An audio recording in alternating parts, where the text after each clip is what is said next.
We do this every month. This is just a call where we talk about the goals you guys accomplished last month and the goals that you're setting for the next month. You guys are also free to talk about anything Enneagram. I feel like it's amazing. So if you want to ask anything about Enneagram or like anything type related, go at it. I think the coolest thing we just noticed is that Vegeta is actually an ENTP. And the way I was able to notice that Vegeta was an ENTP is me and Thomas were able to find his Enneagram. And once you find the Enneagram, most of the time, or like the sin, you can figure out the type from there. Especially with ENTPs, they seem to stay in the Enneagram 4 a lot, even though they don't believe it. Enneagram 4, which is crazy, they don't believe it. But they really believe in suffering. It's another thing you'll see them talk about a lot is suffering and envy. If you watch Dragon Ball Z, Vegeta envies the shit out of Goku. He's always talking about his envy towards Goku. God damn it, Kakarot's done it again. You know what he's saying? Kakarot's done it again, or Kakarot's passed me again, or like, you know, he talks about the suffering that he went through with Frieza. So yeah. You notice that? Yeah. Sorry to interrupt. Sorry, did you just say Vegeta's an ENTP? Mm-hmm.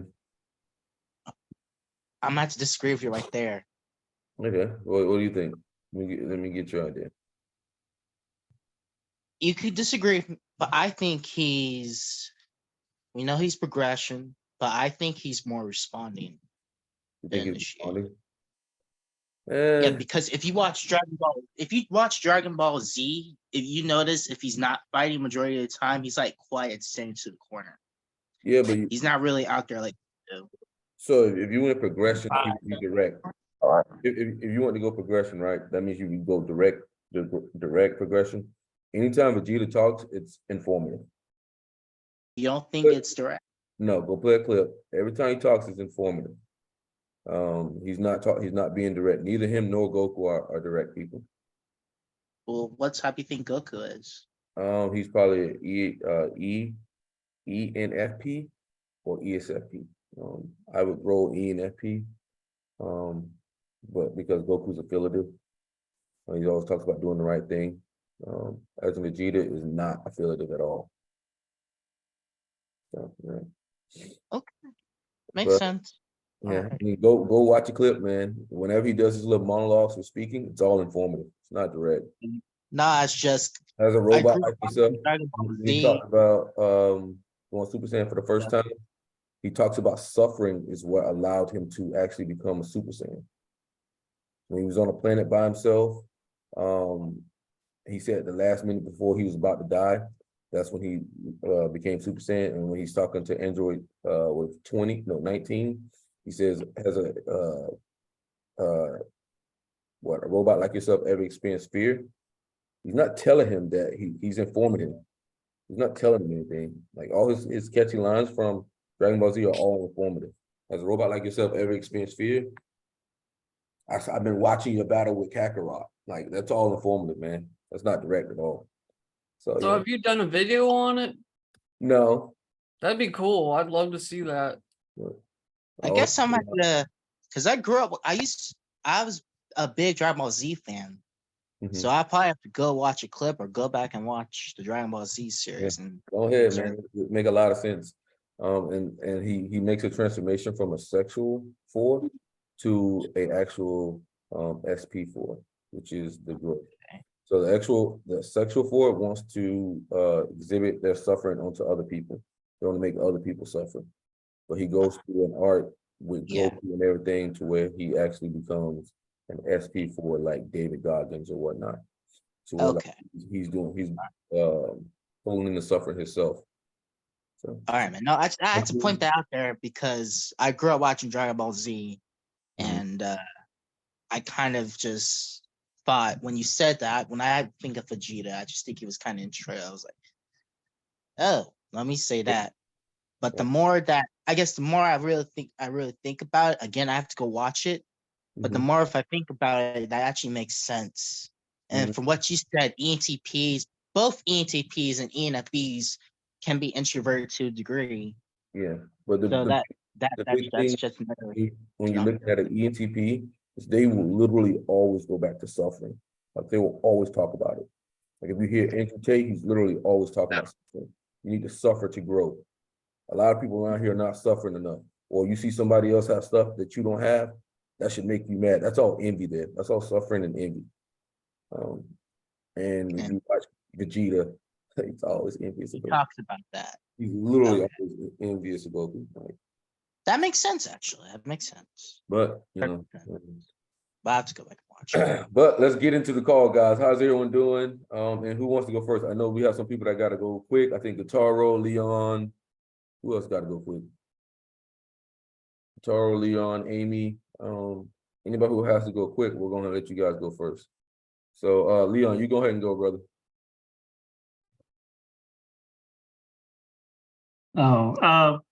What can I say? So it's like in terms of like goals and things like that. So I compared to before, not as much has changed so much, I guess. So like yeah, I wouldn't say there wasn't like a lot of progress. Like last time I felt like I did a lot more than this time around, I would say. Yeah. So what are you gonna do to fix that? How to fix it? I just do more stuff, I guess. Yeah. Let's see. I guess I'm just kind of like reorganizing. I actually keep like a journal. So in this journal, I have I kind of like divvy up my year into 4 parts. So it's every 3 months. And it's the beginning of July, so this is the beginning of the third part of the journal where I kind of like write down what my goals are. So instead of like just having New Year's resolution at the beginning of the year, it's more like it's 4 times, right? But and it usually works, but this time I'm kind of I haven't really done as much, but yeah. So let's see what else I could say here. Like I've been like earlier I've been writing like about like an hour every day, so that's been pretty good. And I've been going out socializing. Yeah, so I think yeah, I don't have as much to say this time. Oh yeah, so I'm not asking you a couple questions here, Leon. Yes. Okay. So I've been reading. Me and Thomas have been pretty thorough on Enneagram. So you would be a 9 counter. How did you get to the point where you can counter your sin of lazy? Counter. Can you tell me what 9 counter is? So everyone has like a sin that they have, and they go back to their sin a lot. But the counter can actually use it in a productive way, and actually go against it. So they wouldn't be like, you wouldn't be able to tell that this INFP is lazy because they'd be like super workaholics. But so I would like to know, like, how are you able to fight against your sin of laziness being an INFP? Good question. I mean, I don't feel like I'm usually lazy. I usually have like a lot of things going on. Sometimes I have like more, this is probably like an introvert's way of thinking, but I have like a more reflective period, and not so much happens on the surface, but I pay attention a lot to my dreams. I journal a lot. So especially during these periods, I would journal, I would dream. I recently, last night I had like an alien invasion dream, which is kind of like really crazy. But like, I sometimes like, sometimes I do kind of like to slow down a bit and just like, just kind of like hang out with family and to be able to like pay attention to what my mind is telling me, especially through daydreams and sleep. And I find like it works. I mean, I feel like, every time period in life kind of has its own momentum. So I felt like a lot of times I've been going with a lot of like projects, and I don't know what's kind of making me feel like I'm kind of getting slower recently, but sometimes I do value these periods, and I kind of like gain some new insights, and that gives me impetus to become more productive down the line.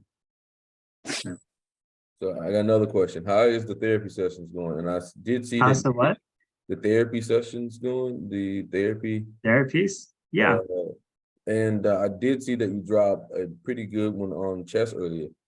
You know, Yeah. what got you to do that?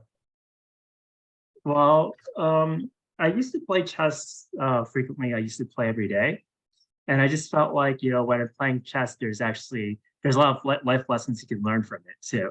One thing is about my article is like, if you play very conservatively, you try to like protect all your pieces, you're Mhm. setting yourself up for failure. Basically, you have to kind of be brave in the beginning too. Yeah, well, yeah, it's more like balance. So um, it's kind of strange. Like I feel like in chess, you don't, as a human being, you can't like calculate everything, but you could trust your intuition. Yeah. And when I read like the Tao Te Ching and talks about the yin and the yang, Mhm. it's all about balance, and we kind of just like follow that balance. You avoid the extremes, you could win the game. Mhm. Like you could beat the computer. So that's what I found. Um, let's see. Yeah. So yeah, don't play too conservative. And also, like in terms of long-term thinking, you Mhm. never know exactly how things will turn out at the end. But you could always long-term thinking is about like being able to come up with adaptable moves in a moment and being able to refine this move. So every single time you come across a difficulty, you could always use like you could trust your own ability to make the right moves. It's not about like I know exactly how things will turn out like 10 years down the line. It's like you know how to make the moves, you know how to have the right mindset Mhm. when you and a lot of chess is actually psychology. So even though you could technically calculate what the best moves are, and your opponent could be, if it's human, they're in a advantageous position compared to you. What you could do if you have a strong psychology, like you are courageous, you are creative, you're adaptable, you could beat that person just through like just through psychology. Like you could make them nervous and get them to fail. Basically, it's the same applies to life as well. So those are the parallels I drew. Mhm. That's pretty good. Pretty good. Yeah. Sorry, I got one for Leon. Yes. Okay. So you mentioned about how, as an INFP, you kind of relate chess to psychology. Okay. Um, Sorry. I just saw a cat. I was like, oh my god, cat. Sorry, you can't just like ask that question again. sorry. So like, uh, was it that implementing that to psychology? But Mhm. was it easy for you because you have like any parent, or did it something that had to be put into play and it progressed over time? Well, maybe some types have a natural propensity to be good at psychology. I think it's also like individual talent too. So, when I look at my coworkers in the previous companies I worked for, and also like the master's program I came out of, the most common type to be a psychotherapist is actually an INTJ. I think they're the most common type. To be in the field. But I mean, I think INFPs are reasonably good. I mean, but again, I emphasize this individual talents too, and also dedication. So I put a lot of dedication to every week.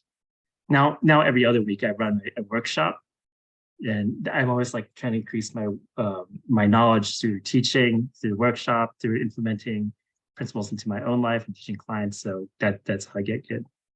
And basically, it's like it's very intuitive now. So I could like on the first session sitting with the client, I kind of have like an intuition about like the way to go. Like I have like it's like I've seen this so many times before, like what the presentation is. I just like I know.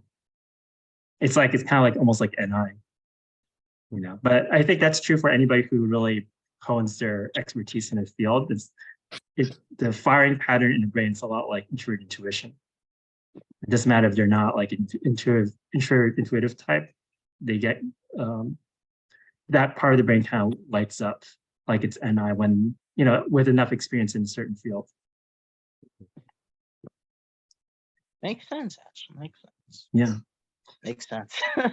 I would All say right. INFPs have a natural proclivity to just know what others want. The- Mhm. they sit and they take time. They have the longest listen time. That's very useful when it comes to therapy. Right. and they know about how to go about it in a way that doesn't feel as though they're telling you what to do.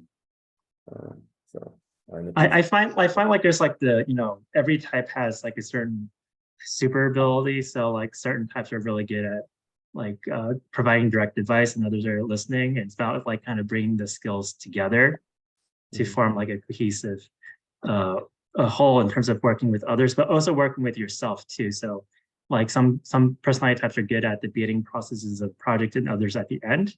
But what's at the end or what's at the beginning is all relative, right? Because everything kind of goes in cycles. So like when you finish a project, then you need to begin a new project, right? So any type could get stuck, because some types get good at finishing things, but it can't start something. So in a way, they're stuck. So when you start to, you could master all parts of the process, like the starting, middle, and end phase of projects, and then and that's how you could cultivate self-mastery. And same thing with like therapy. Like I think I'm good at both. I'm good at listening, but also I have a lot of good suggestions and advice just through experience too. But that's like the part I needed to hone more of this to be able to master the advice giving part. Yeah, nah, just the reason I asked that because I'm not a therapist, but I'm a very good, when people come to me with their problems, I'm a very good listener. So, and I guess along with that, ISFPs, they really know how to listen. What Mercy told me, but I just like I mastered the listening part, but second longest listen time. INFP is number one. ISFP is second. We're yeah, number one. We're number one. we're number two. But anyway, the advice given part, I have not mastered it.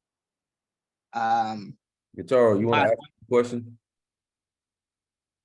Yeah, I didn't want to interrupt. I just wanted to get my question in there. When you have a chance, you can answer it. Oh, okay. I see the question. So you're asking when it's time to give advice, what's there for you? Yeah, but Rel was in the middle of saying something, so I wanted to just put Nah, that in there man, so I don't forget. I can finish it later. You can get your question aside if you want. Yeah, I like to understand the first question, like what's there for you? Like, Meaning like what stops you? Well, I guess what stops you is the follow-up question, because you might not feel stopped. I guess so I said what's there for you, but I know that's a little bit like it's not as concrete as a question of like what stops you, because you did say that you think you can get better at giving the advice. That's not like what your strong suit is. So so either you feel stopped, or maybe you don't feel stopped, you just don't feel compelled, which I guess is the same thing, because you wind up not doing it either way, but it's not the same exact thing as being stopped, because you might have something to say and not actually say it. So I guess what's there for you is the more general question. Yeah, it's a good question. I think every type actually has the ability to listen and to give advice. And I think those who are prone to listen, they might have better advice in their head than they think they do. They just don't have enough confidence in it, right? So the J types are going to have, or if they're extroverted in their J, like judging types, they have more confidence behind their advice giving. They're more likely to trust in the convergent answer in their head that could solve the issue at hand. Whereas me, like I might have it, but then there's not the confidence behind it. But what the confidence is behind the listening, like because I'm a perceiving type, my confidence is always trying to collect more and more and more information. And the extreme would be like, I always feel like there's not enough information at hand to really tell someone like this is something that you could do. It's really interesting. I'm wondering whether that is a perceiving type thing, like the type that ends with a P, or it could be a combination of, like, it could actually be a perceiving dominant type thing as well. Because I noticed that, especially with like Mercer's videos, you have two other INTJs who, it kind of looks like it's harder for them to make a choice. And I remember, I forgot the woman who's usually in his videos. I forgot her name. Can you remember what her name was? Shelly. Okay, Shelly. Yeah, she in one video, because she rarely talks, but in one video she says, I just wanted to make sure I didn't miss anything. You know? Right. So it's just interesting how that plays out, because is that a confidence thing, or is it just not enough information thing, or is it a combination of both? It's I mean, kind of like, I think it's kind of like a mental strategy, right? Like, I think introverts are kind of like more conservative, like have to collect more information first. So their minds focus on needing that more information before acting, right? And the extreme would be not taking action. And then the extroverts would maybe take too much action, like they just kind of like do things and get into things before like fully thinking about it. So it's like really finding the balance. right. Yeah, I Okay. agree So with for you, just real quick, for you, what is the information? Is it the person that needs to tell you something, or do you have to have a certain, emotional impulse from yourself, or is it something else other than entirely? Well, it's kind of like both. It's like, especially like if I'm giving advice to someone else, I kind of want to like be able to figure out the whole person first. Like that's the natural tendency, right? And then also myself, it's to myself too. So like, yeah, I want to try to like figure out myself first, and that's like the introvert trap. It's just like they just, like figure it like like I was talking to Mercer about like I need time to kind of like reflect and to collect information, and it's true as an introvert, but I could overdo it potentially. So I could just like spend next year just like analyzing my dreams and not like actually like doing something about it. Cool. Thanks for answering that. Thomas, here, were you going to say something? Well, just about the, like you were saying, I don't know if I missed part of that, but just about, I think you're questioning why does Shelley need to collect more information, or so on and so forth. I think, well, with INTJs, we fall into this trap where we don't feel like we've collected enough information, but we don't want to like be wrong about something, and we'd rather take more time and collect more information rather than just like jump to a conclusion. Because I feel like when I don't have enough information, I make a decision, I kind of end up fucking myself. Or like I one of the things that'll really piss me off is if I feel like people are like leaving information out or not keeping me in the loop, and then I make a decision, or I make a judgment, but I'm wrong because I didn't have all the information. So I think I have a good enough memory where I remember like, oh, I remember those times where I didn't have enough information, I was wrong about something, and I really hate being wrong. So I'd rather just take more time and collect more information, and just it almost sounds like I'm outcome, because it's like I want this specific outcome, but the outcome is just I don't want to be wrong. I don't like being wrong. But I think maybe in some ways I deal with it better than Mercer, because Mercer he wants the outcome, but me it's like, okay, like I messed up, but this is just part of the process. So I can kind of rationalize it, but I still like to I try to avoid being wrong. Like I don't want to mistype people. I don't like being wrong about things.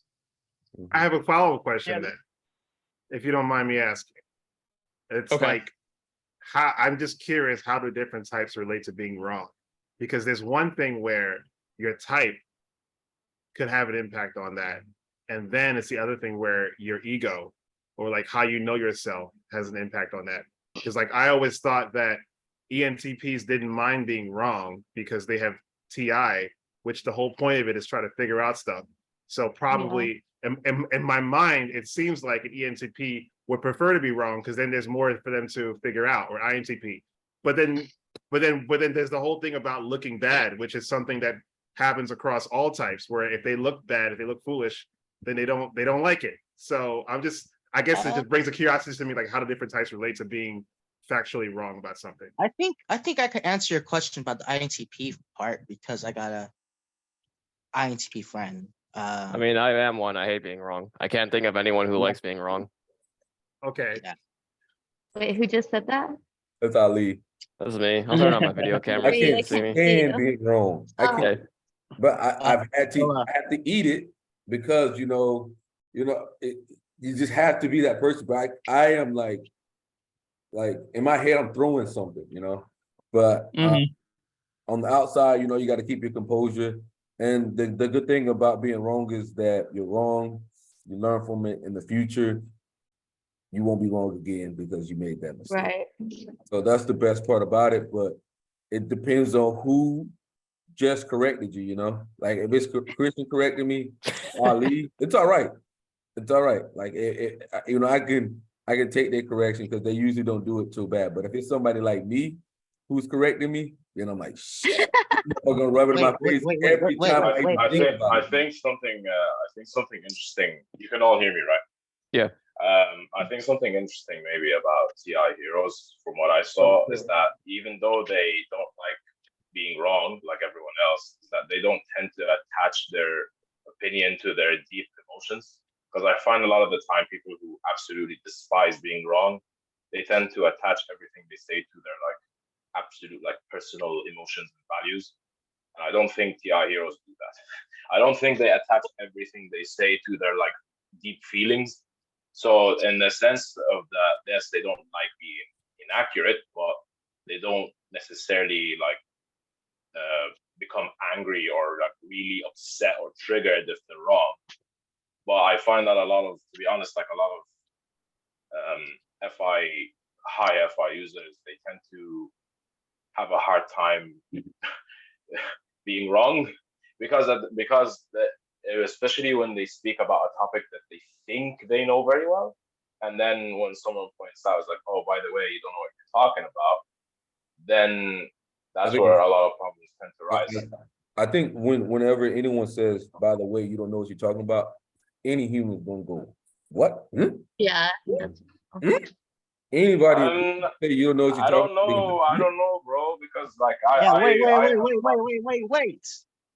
Wait.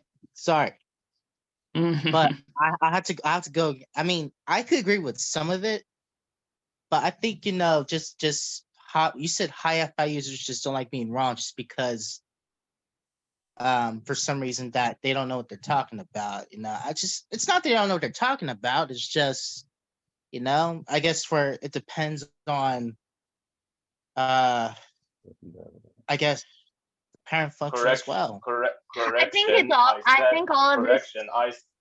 Just to say correction. I said when an FI user is talking about something, if they happen to not know what they're talking about, and someone points it out, then it goes haywire. I didn't say that FI users don't know what they're talking about. Oh, my apologies. I misheard you. My apologies. I honestly think it has to do with the individual and their own maturity and their perceiving function. Because sometimes like for me and any user, I put information out there so I can see if I'm right or wrong. And that's kind of how I do it. And so like, I'm open to being wrong, but you better be wrong. But like, and then you better correct me. But like, if I'm right, I'm going to show you I'm right. But if I'm wrong, I'm open to that correction, and I would rather be corrected with correct information. But you better be right. I like this person. Yeah, that makes sense. Anyway, give me a second here. Yeah. Let's get some order here. Jordan, where you at, policeman? Yeah, so- What was that? Jordan, you're the policeman here, man. You're supposed to be keeping this in line here. Oh, I'm sorry. Yeah, So good job, Jordan. I agree with Thomas. Surprised everybody. I agree with Thomas. I don't like being wrong. I want to do my best and be as accurate as possible. I will say though, when I don't have all the information, one of the things I've tried to do is just give a level of certainty. So like I'm 80% sure on this. That seems to help people and give them a starting point so they may need to do their own research. I understand Melissa's point where there are some topics, especially if you're just diving in, it's helpful just to throw out ideas and see what sticks, for sure. But I will say though, you have to be careful when someone accuses you of not knowing what you're talking about half the time they're lying to you and trying to sell something. I was just involved with a court case where I was frequently accused of not knowing what I was talking about, and about 99% of the time it was people blatantly lying or trying to smear me on that. And so you just have to be careful and keep in mind people's motivations when it comes to some of these topics or some of these debates, because unfortunately not everyone is acting in good faith. All right, Christian, Yeah, I think that's valid. what do you think about that? What do I think about what? About being told that you're right or wrong? Pertaining to what? To me specifically, or Yeah, everybody? how do you in take it, general? being an ISTP? Me, I mean, I'm welcome I hear anybody. So if they think I'm wrong and they want to give me the reasons why, the reasoning, then I'm good. I don't get triggered. I don't get butt hurt. You know, basically, if you show me that your information is good, I'll take it. But is that most people? No. Wait. I'm gonna pull your card because when my brother corrects you, me and you Oh. both will take it too well. I mean, if he's right, he's right. Okay. huh? It's Like, okay, man. You can't change that he's right, but the way he go about doing it is a little I think- extreme. but when you tell me stuff, you know, I take it and I use it if I think it's good stuff. Yeah. If I think it's BS, then I'll tell you it's BS. Then, you know, we could discuss it further after that. But Wait, how does the ISTP know when it's BS? well, I'm not a normal ISTP, so I'll go and research. I'll go look at sources. I'll reason it in my head as well. I'll do both. Then if both kind of meet up to a concise conclusion, then I will take it as fact, you know. If I can verify with sources, I don't just go off my brain because I know your brain will lead you. It's limited to where it's gonna lead you. You know, you gotta go with the consensus of information. And Ali knows. Ali, he was my roommate in college, and we used to discuss stuff all the time. And basically, you know, whoever had the most information about the topic that was verifiable, basically won the discussion, basically. I hate to admit this, but you're right when you say that you have to not just use your brain, you actually have to like use sources and use credible sources. But god damn it, I'm lazy, man. Like a lot of the times it requires Hey, how you you just- doing? Yes, How you doing? I'm doing good. How about you, Julie? I am doing all right. Thank you for being available. No problem. Dion, Would you having trouble getting a ride? And lately, well, within the last couple days, it's been all right. But the last few months have been kind of what the hell's going on? iffy. All right. Dion's Yeah, mic needs is to on. mute.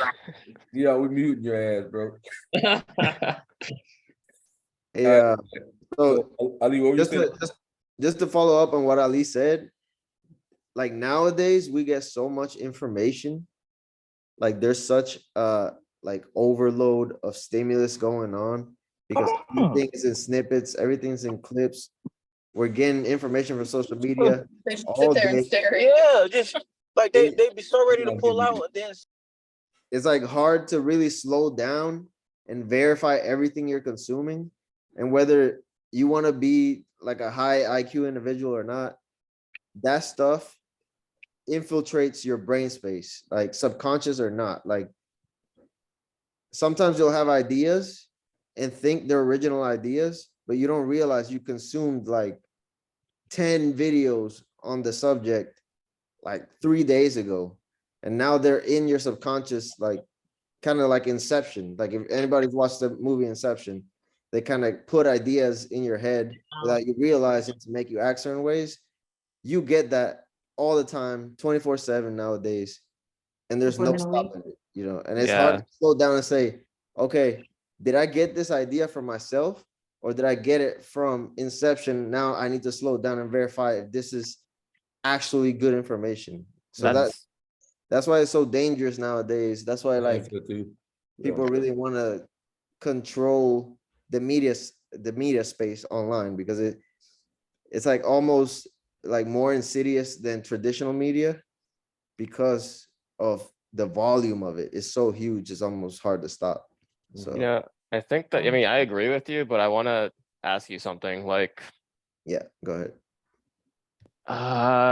Do you think that the person who's listening to some media that like infiltrates their mind and affects their subconscious, like in order to actually affect their subconscious, is there like a degree of susceptibility to it? So what I mean by that, for example, is for example, I'm a vegan. Let's say that there's some animal agriculture industry trying to perpetuate the idea that, hey, you should eat lots and lots of beef because that makes you manly. Yeah. Like, I'm not susceptible to that bullshit at all, right? But maybe it's someone else listening to it would go ahead and listen to that and be like, oh, wait, yeah, let me go buy this extra steak while I'm at the grocery store, right? Well, the thing is, like, that type of media, because you're vegan and you have certain biases already, the opposing force isn't being fed to you. You're being fed the already reinforcement of your views 10 times over. So let's say like traditionally, let's say 15 years ago, if you were to be a vegan, you would be on a certain spectrum of, let's say, veganism, right? Like let's say you be a vegan, right? Yeah. But nowadays you get fed vegan.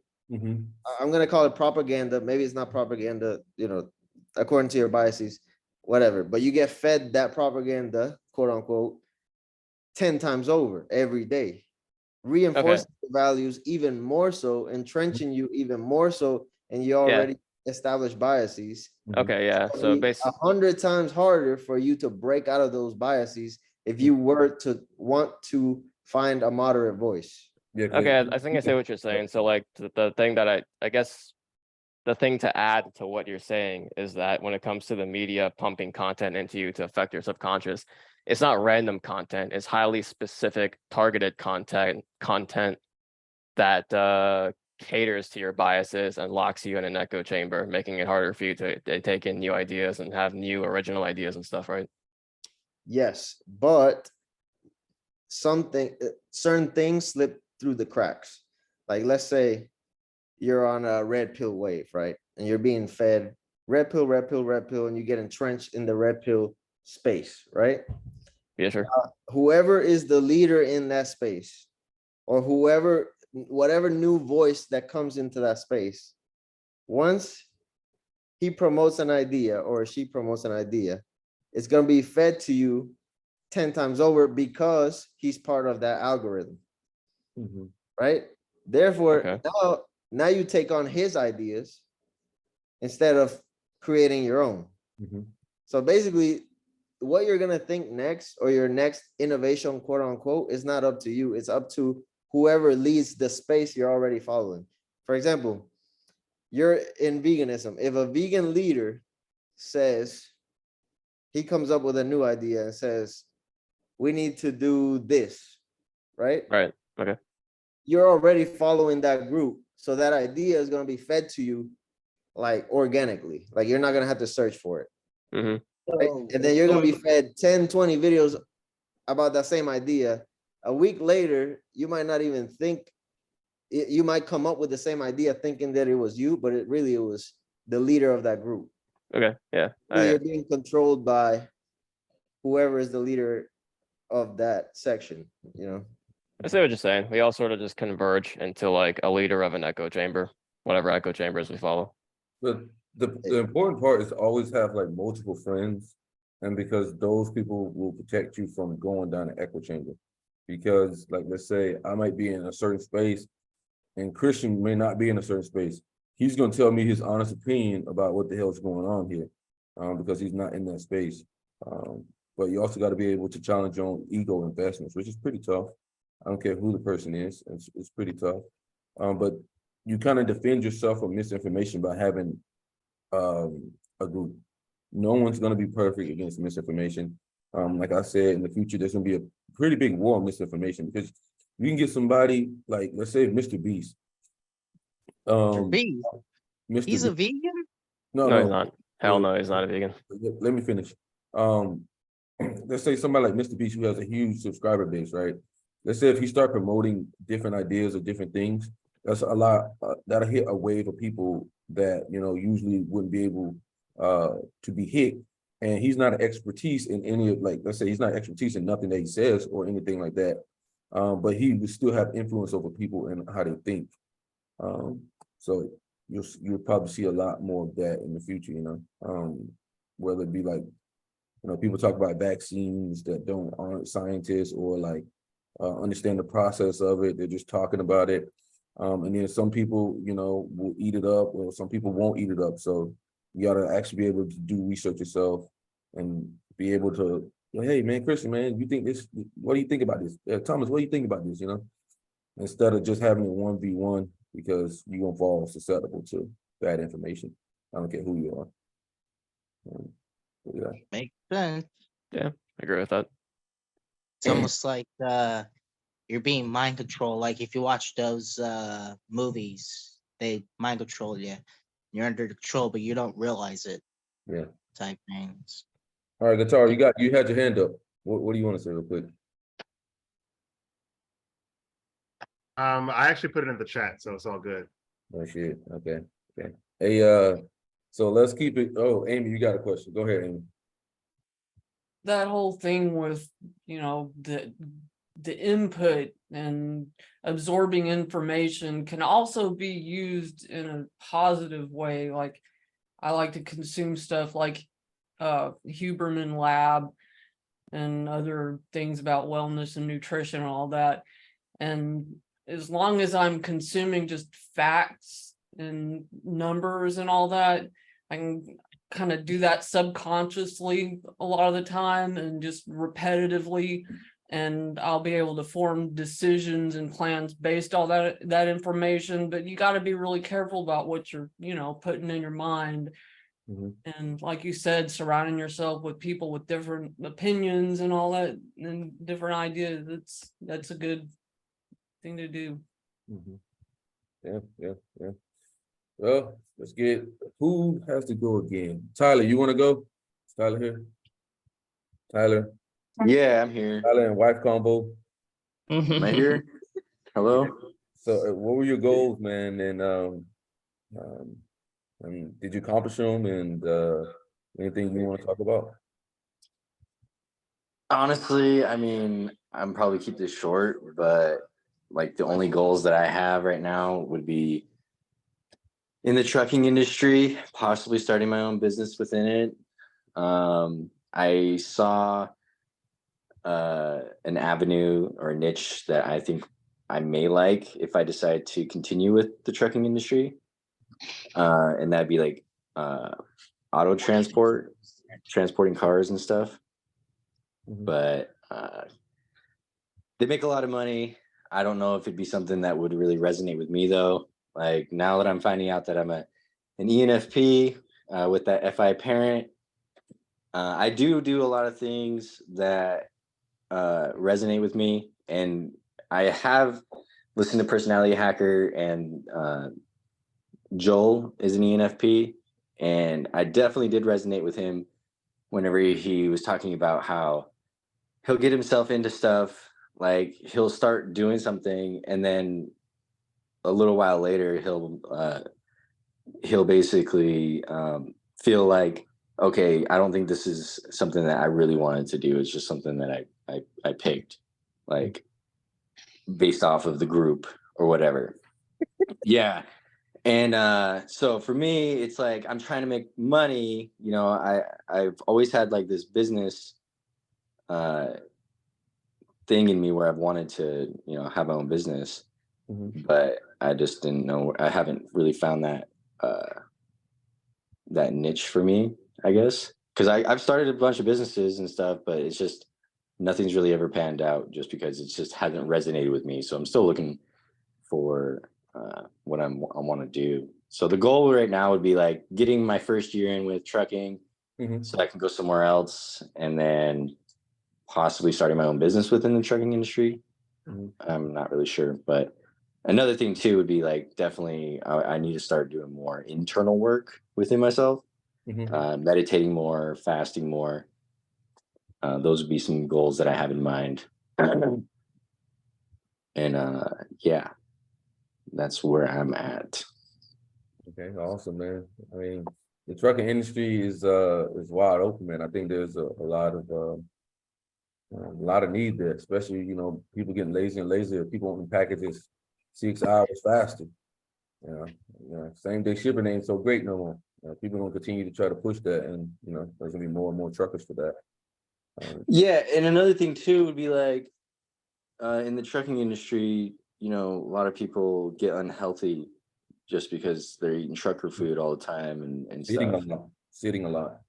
Yeah. And so, I mean, I'm thankful that I'm in the flatbed industry just because it definitely does keep me active, but it's not like, you know, hypertrophy training or anything like that where I'm building muscle.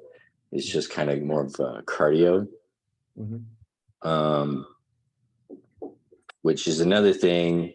It's kind of taking me away from the gym and building muscle. So I'm like, I have this little bit of a trade-off right now where I'm kind of going away from the gym to start this whole trucking thing, make more money for my family and everything. But we just got a dog on Sunday.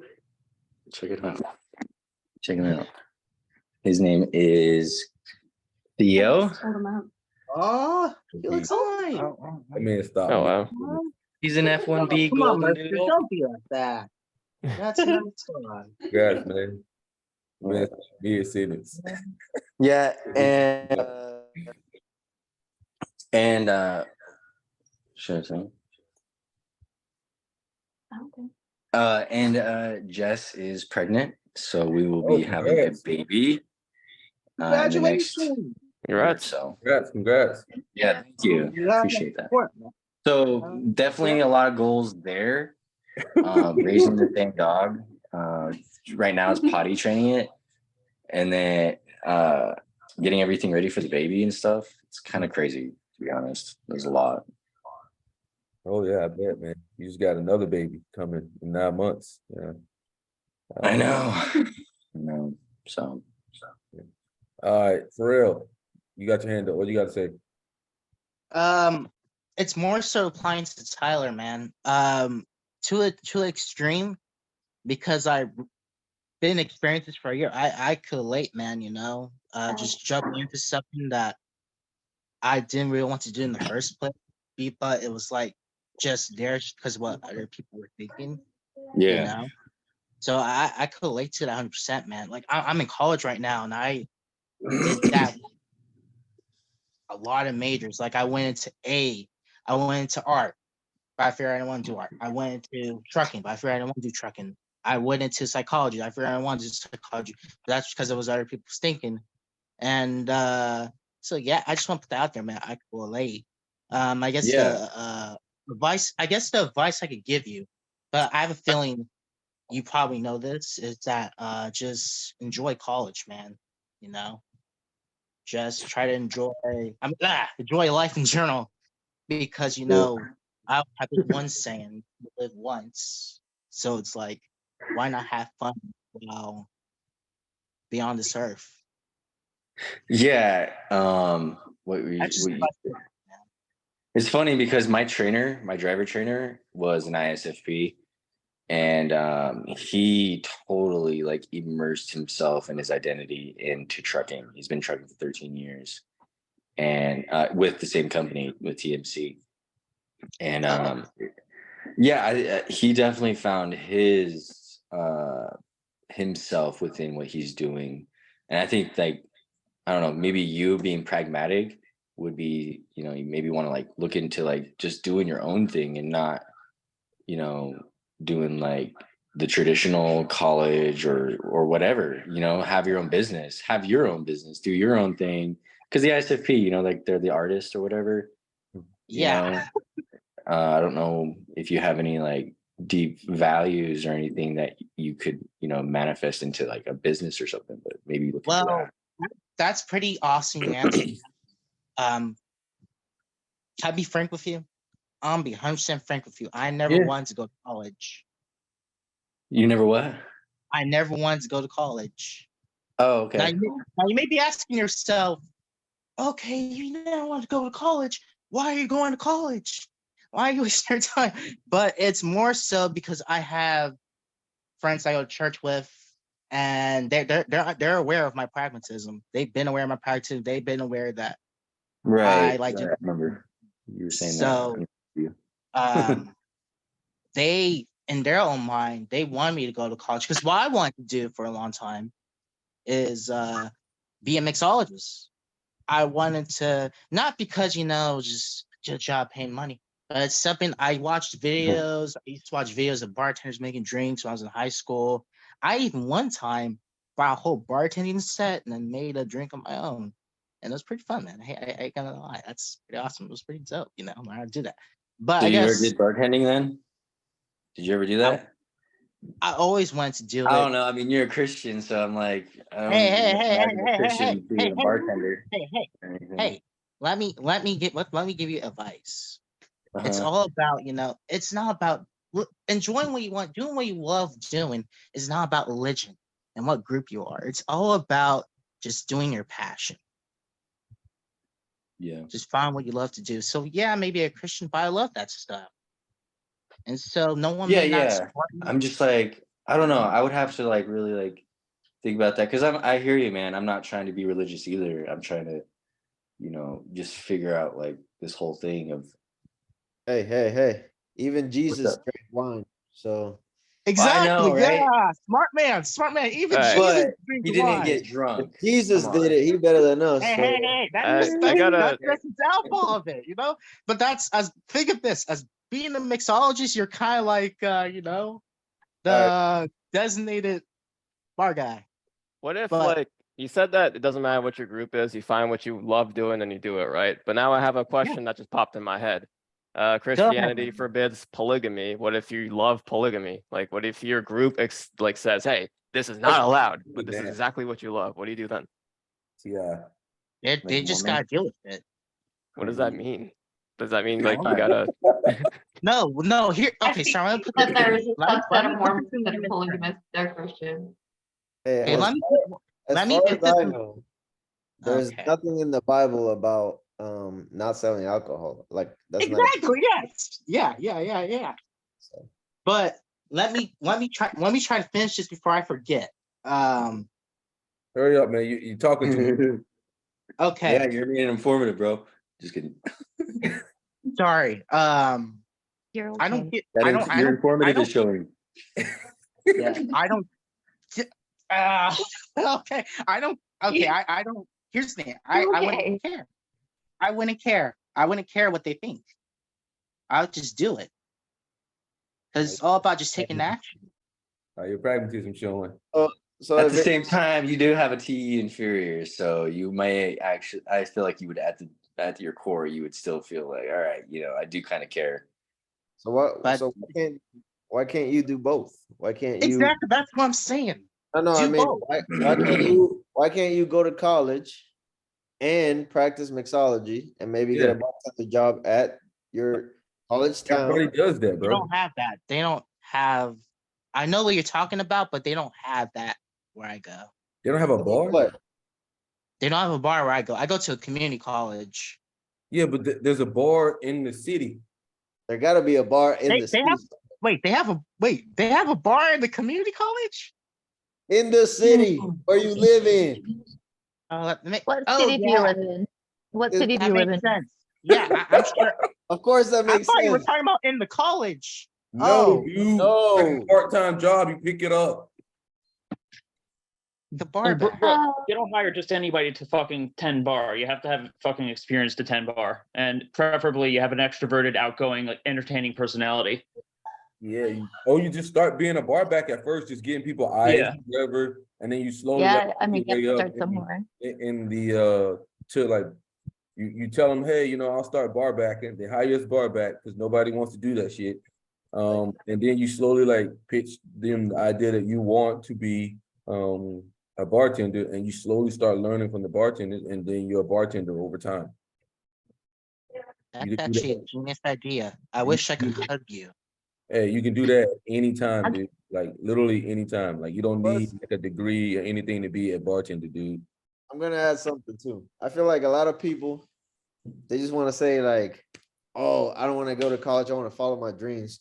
But bare minimum, there's no reason why anybody should not at least do 2 years in a community college and get some sort of like base under them.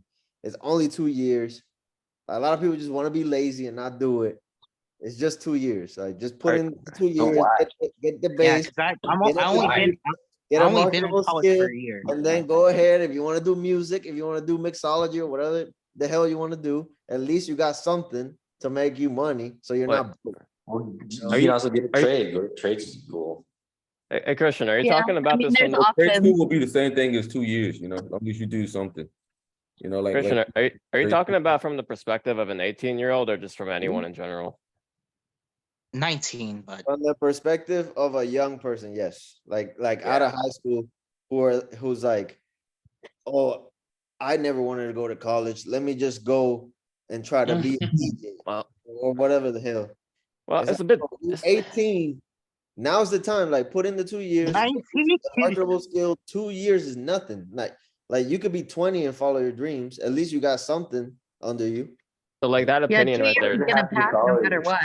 So that opinion right there, like 2 years is nothing. That's a perspective you have when you're a bit older and have more experience, right? But when you're 18, 2 years is more than 1/10 of your entire life. You know what I mean? I remember like That is true. How do you got him? I'd say Oh, that's that. true. But I'm giving the advice of somebody who's, in his 30s now to somebody who's younger. exactly, Like, exactly. Now, He's would you have that pragmatic. same thought yeah, when you were but 18? that's why I have the experience to actually give the advice. I'm trying to give the advice to a younger person so he don't. And it doesn't mean he doesn't Hey. have wisdom at 19. Yeah. He could have wisdom. They definitely have wisdom. It's just that phrase 2 years is nothing is something you would only form in your late 20s and older, but definitely not at 18. That I mean, was for my the only point. majority, Yeah. but you can't say for him. He may be Huh? different. And that at that That's age right. too, is you don't your brain is not fully developed with your prefrontal cortex until you're about 25. So you don't really understand cause and effect up into the future. And so we're saying all these things to someone who's 19, but 19-year-olds are still going to have their brain grow up until they're 25. I'm saying And an 18-year-old wouldn't give that advice because he ain't got no perspective to give it. But at least I can give yeah, that to somebody. I hear you.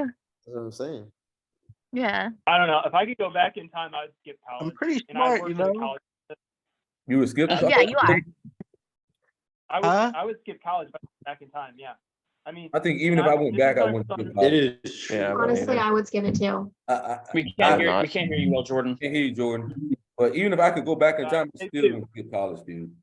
I would still go to college. I would still go to college. I'll still drop out. Yeah, I would skip it. You would skip it? I Yeah, don't I gotta even say, use I my thought I undergrad. I mean, I just I feel would like just look at computers and just skip it. That's what I would do if I could go back in time. Oh man. well, Jordan, you're cool. You're All right, cool, man. we're I feel like muting people just you, pick bro. dumb We are degrees. muting you. Jordan is cool. Person. We're I feel moving like on people to just Terrell. pick dumb degrees, bro. Huh? They pick dumb degrees like that. Don't do anything. And then they say like, oh, college is a scam. It's like, no, you picked a dumb degree. Like there's no marketable. That's skill. You can't use it. to make introverted money. failure thing. Like bare minimum, if you want to go to college for ethics, you better be rich or your family better be rich. Mhm. Like, Christian, you said you're a ISTP? yeah. Okay. All right. So, all right. Bro, like Guitar. I got a friend, right? I got a friend. She's Oh goddamn! Here you she go. works with me. She works with me. She studied lab technician, right? Mhm. And that's like a 2-year like associate, Yeah. right? And she's Mhm. been making 6 figures as a traveler for like years. She has like 3-4 properties. You think she would go back and not go to school? Like she basically got wealthy off a 2-year degree. Because It's all about making an effective choice with wherever you go. You got to make Right. an effective choice to actually. College ain't everything. You can't just go to college to fucking hang out. Okay, that's just fact. Okay, if you go in there and you get something Yeah, dude. a STEM, For real. you're most likely going to be going back to college again for a master's, and they got you in the system. Right. They got you in the trap there. But you have to go there for something that actually makes you money. But a lot of people just going to college just to fit in. Right. My dang sister, Well, it's by she design, graduated with Mercer. her master's PhD in psychology and is doing nothing with it. 8 years. But whose fault is that? 8 years in college. Whose fault is Obviously, that, though? it's hers, but at the same time, it's saying is college ain't gonna do nothing for you unless you do something with it. So, Bro, that's unless- like anything. That's like, bro, whatever. if I spend my whole life playing guitar, It's like a and I'm trade a school. fucking genius guitarist, and I never pick up a guitar to go make money, whose fault is that? It's not the damn guitar school's fault. It's not So the it's guitar's that, fault. yeah, that's what I'm Fun saying. Like college isn't everything. In that College isn't everything. Well, I don't College think doesn't make you college is- money. I don't College think will not college is make you everything. money. That's like, bro, you I can like- have, start I have different something, avenues. I have something that's like, small I I want to studied say about carpentry, college right? stuff. Wait, It's wait, like, wait. Too many Yeah, cups in the Wait, wait, wait, kitchen. wait. One at a time. Clusterfuck. you can apply that logic to anything. That's like, I spent my whole life trying to become a carpenter, right? I'm the best carpenter ever. And then I never pick up a hammer to build anything. Whose fault is that? That's not carpentry's fault. That's my So fault. there you go. It's like, Yeah, How are we establishing fault though? What's He's not entertaining. Wait. no, One at a I'm time. just saying, like people One, wanna say, one like, sec. people want to blame college and the system, right? But it's their own damn fault that they don't do what they supposed to be doing. Wait, here's the You're thing. right, Here's the Christian. thing, right? Christian, the thing is, I agree with 50% of what you said. Is that if you're gonna pick like a degree that you know doesn't give you much skill in real life, then yes, that's partially your fault. However, a lot of you as a human being has to do with nurture, including parents, including community, including the guidance you received as a young person. Now, if we look at the West, let's be honest, America and Europe are alike in that sense, is that everyone or a lot of families within the West, whether they're economically sound or not, they will tend to have very affiliative views on education. So they will link formal education to money. They will link formal education to being successful. They will link formal education to being someone of worth. They will link a lot education to a lot of these things. And a lot of the affiliative movements, because let's be honest, the education system is very affiliative. And a lot of the affiliative movements out there in the world, whether they're liberal or not, they will tend to hyper focus on formal education in college. And because a lot of the affiliative types, let's be honest, they're the ones who are more likely to go into college believing that college leads to money, that college leads to all that stuff. So whose fault is it? It's 50% their fault, but I would also say it's 50% the nurture around them. Because I'll give you an example. I'm now telling a lot of young people around me is that you should go to college if you know what skill you're going to use out of that degree in real life for your goals. If you don't know what skill you want to use, then no, maybe take another practical course that tells you otherwise. But we shouldn't be blinded by education that this is the be all end all, but you also shouldn't see education as nothing. It completely depends what you want to do with it. It's like a tool. So I think the perspective of college and all that, I think it's a lot of it to do with affiliative nurture. And unfortunately, it overrided the pragmatism mindset in most Western places now. Well, I'll say this is Mary Bill. I think people look at college, right? And they say college is like, they just say college is not optimal for everyone. But I think most people need to realize that you're not special.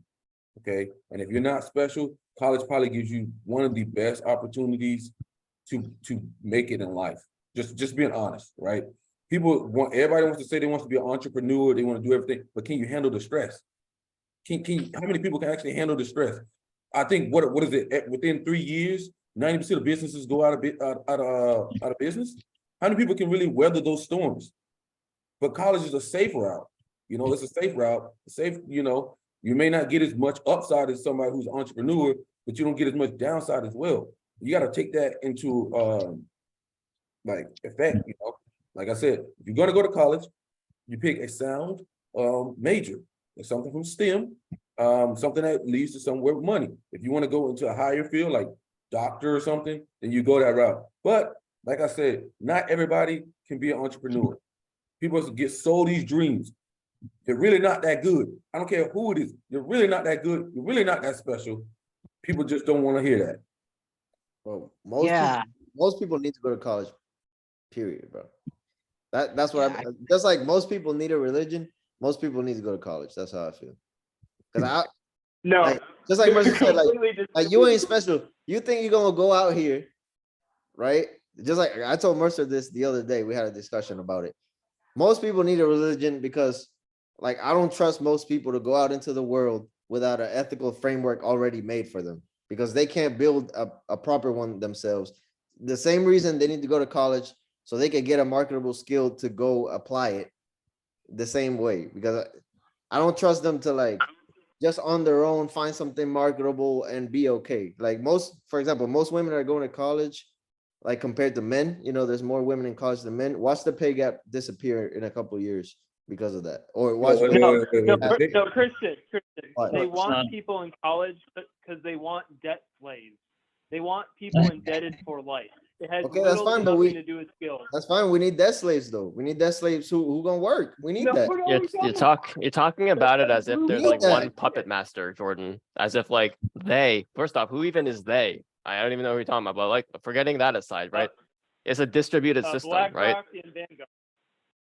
Okay, BlackRock and Vanguard. Are they the only actors in this system? No, like it's people have like it's a distributed system where everyone has their own set of intentions. And sure, BlackRock and Vanguard would go ahead and want their debt slaves, but then you, as an actor in the system with your own intentions, that you should just form a plan and be like, all right, this is my end goal of like I want to get this kind of job or a set of jobs. And does college benefit me or not? Yes or no? What are the costs versus what are the benefits? Make a decision. And whatever Vanguard and BlackRock are doing with their greedy little hands, it's kind of irrelevant to you. Is that No, worth it no, to you? it's not, because they're implementing social credit scores behind the scenes. So they're already picking and choosing who companies can hire. They just haven't announced it publicly yet. How do you know this? Because I've seen it in action. They rolled it out in a soft rollout in DEI efforts and ESG efforts at the university. I've seen them do it. They listen. They go to these companies, and I've listened to interviews. Vivek Ramaswamy. They go to these companies and they change how they hire and how they operate. Otherwise, they threaten to pull like their funding. BlackRock and Vanguard own about 5 to 10% of most of the major companies. So if they pull their funding, those companies lose billions in market cap. Here's the point. I don't want to get too deep in this, but the thing is, we shouldn't assume this system is set up fairly when there are nefarious actors that are getting in the way of people making. It's not fair, bro. You living in it. What are you gonna do? What are you gonna do? Are you gonna move or what are you gonna do? You don't get no points for not playing Like, the bro, game.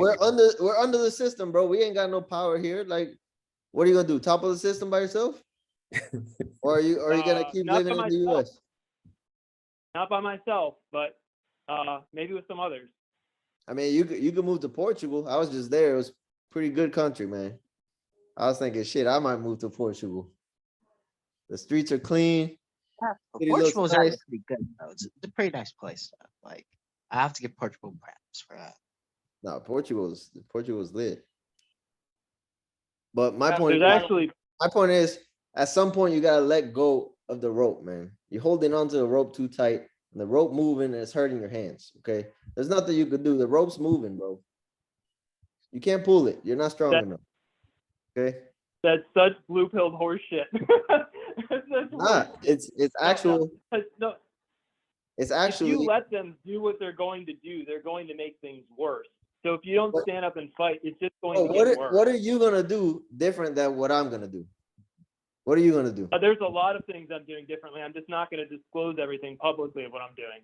I just want to know how There's a you know difference. this, man. Like, how the hell do you know all these conspiracy theories? Because I study and I follow the money. But where It's not do just me. where when you follow the money, like what do you like? What are your information sources? Is what I'm getting at. Yeah, so I mean, I mentioned several. I mean, you can look at Intel to see who owns the company, Ali, who owns which company. Ali, he's not wrong though. What he's saying is not untrue. My But it's question like- is, But you what just the hell? too small. What the hell are you gonna do about it? You're too small to Sometimes do it's anything, good really. to, even if you can't do anything about it, I like just knowing about it. So like, I mean, I know BlackRock and Vanguard own everything, right? Like, but how, like this social credit score thing he's talking about, this is the first time I heard about it. So I just want to know, like, where's the information coming from? They implemented Yeah, that in China already, I think. And And then, well, Yeah, yeah, so in there's China, several- but what about America? well, Is that- basically because of There's several globalism, sources. policies several get sources. shared. People in power, like he said, own a lot of the corporations all around the world. It's not just America. So it's basically the same. They're trying to implement policies, globally. Yeah, Okay. so I'll maybe you can reference send a message to me separately. I can send you my sources. Yeah, sure. I'll find you on Facebook. I'll message you. Okay. And my thing is like, you're gonna worry about that and then forget that as an individual, you need to live your life. Like, bro, you can't worry about all of that stuff. You're gonna go crazy. Yeah, Like, just scratching. You're not even in a position of power to really affect change, and you're over here like stressing over some shit that you can't affect in any way whatsoever. Bro, it's not worth it. Like, Is this a me or let it go, Jordan? bro. Let the rope go. You're gonna burn your hands. Like, Okay, Jordan. let it go. Jordan. Yeah. No, I'm not going to do that. I'm going to do what's right, and so I'm not going to let go of it and just let these idiots run the world. But listen, it's not. They just gonna one run it person. regardless, bro. They gonna run you over. Yeah, I agree with Jordan. I think that mentality of just let go, live your life, and just let everybody be themselves. Like, dude, the world didn't change because people just sat back and did nothing. We didn't get our freedoms in No, America. here's the thing. Here's how you know Christian has a shit argument, because he'll just interrupt after 4 seconds when I talk. I mean, dude, the fact is, There's no argument. if you just Because let there's everyone no run argument. over you, I already agree with you. The See, only exactly. argument is what you're No, willing to Christian, do about you it. Gotta have a proved my voice. point. Gotta speak Yo, up. yo, one at a Sit back time. and let everybody else do it for you. Bro, Everybody else is gonna be your Christian, you voice. just proved my point. You couldn't wait more than 4 seconds of me talking before talking over me. Go I ahead. could go into detail for hours on this, but you're not patient enough to listen. That's on you. But anyway, Mercer, you guys probably have more important things to talk about without me derailing this. So why don't you move on? I'm going to set up my mic. What you're missing is that good. I agree with you. That's what you're missing. I already agree with you. The only difference is I'm not willing to go whatever the fuck you think you're Christian going ain't willing to die on the hill. I'm not gonna die on that hill, bro. Like, I That's gotta exactly like what Christian's saying. I ain't just too much energy, too much whatever. He ain't gonna do it. Okay, I got let's shit move to on. do. I got Guitaro. shit to do, bro. Like, I'm not gonna worry about that. I mean, come on. Okay, so I originally raised my hand for a whole different reason. It feels off topic now, but I will be concise. Like, I will be concise. All right, talk about it.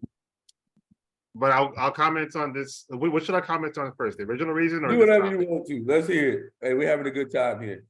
All right. Okay. So I'll kind of hard. All right. I'll do the original one first, because that's a very easy subject to just fly by, and then I'll do this topic. The original topic was, Tyler, you're in the trucking industry. You're discovering what it is that you want to do for your life, and you've looked into possible business ideas. And right now you are coming out of having a pretty good gym schedule to going back into being on a truck. As far as I understand, that's what this is what I Not heard you going say. back, but starting. But yeah. Okay. Okay, but starting. Okay, great. And you cited that part of the challenge is your gym routine will not be as good, therefore your health might, decline. Did you say that or no? Well, yeah, like not the health exactly, but just like my physique, like, right, just breaking down, just getting skinny again. Oh, okay. Okay, got it. So I was I got thinking, the bands. I do have bands in my truck though, which I have wanted to utilize. I just need to get in this routine first, and then that's when I'll start using my bands. But go ahead. okay, cool. Well, if I zoom out a little bit on what I was gonna say, I'll be more general now. I'm just saying that with whatever discomfort or whatever kind of compromise you think you're dealing with going into trucking, just know that you're not the only one. And I'm not saying that for comfort, but I'm saying that for opportunity. Because if you could find a way to solve whatever issues you're going through, going into trucking, starting into trucking, especially now that you're thinking about it with an open mind, you're just getting into it, then what I would recommend you do is you write down every single challenge you have as a trucker and see if you could find a way to meet those same needs for other truckers, and that could be an opening for a business idea. So, I mean, there are people who do traveling, traveling training just for truckers. Like, they will go meet you at your stop, do Oh, a couple, interesting. training session. Or there are people who have YouTube channels on how to stay fit on the road, where it's like, there's never going to run out of people. Like, we will never run out of people who need to figure out this kind of stuff, because like many truckers do let their health go or their physique go, but most truckers don't want to. As long as you could be like the catalyst to them figuring this out and making this happen, then that could be in a business opening for you. So that's what I was going to say. Yeah, that's interesting. Thanks for that. One thing that Cool. caught my ear with that was writing things down. I have a problem with that, but I hear like TE users and everything, they can benefit from writing things down. Yeah, But yeah. I actually journal every night, so I'm always trying to figure out like what did I go through today? That's Right. maybe I can find a solution for that. But Yeah. This is machine. that Business machine. thanks. I saw Yeah, your channel, man. And I was like, dang, okay, yeah. Thanks. He's got a lot of followers. That's cool. thanks. Yeah. So on the topic of Jordan versus Christian, I'll just say to you, Christian, the people that you agree with Jordan that have power, they had to get it. And it wasn't just given to them.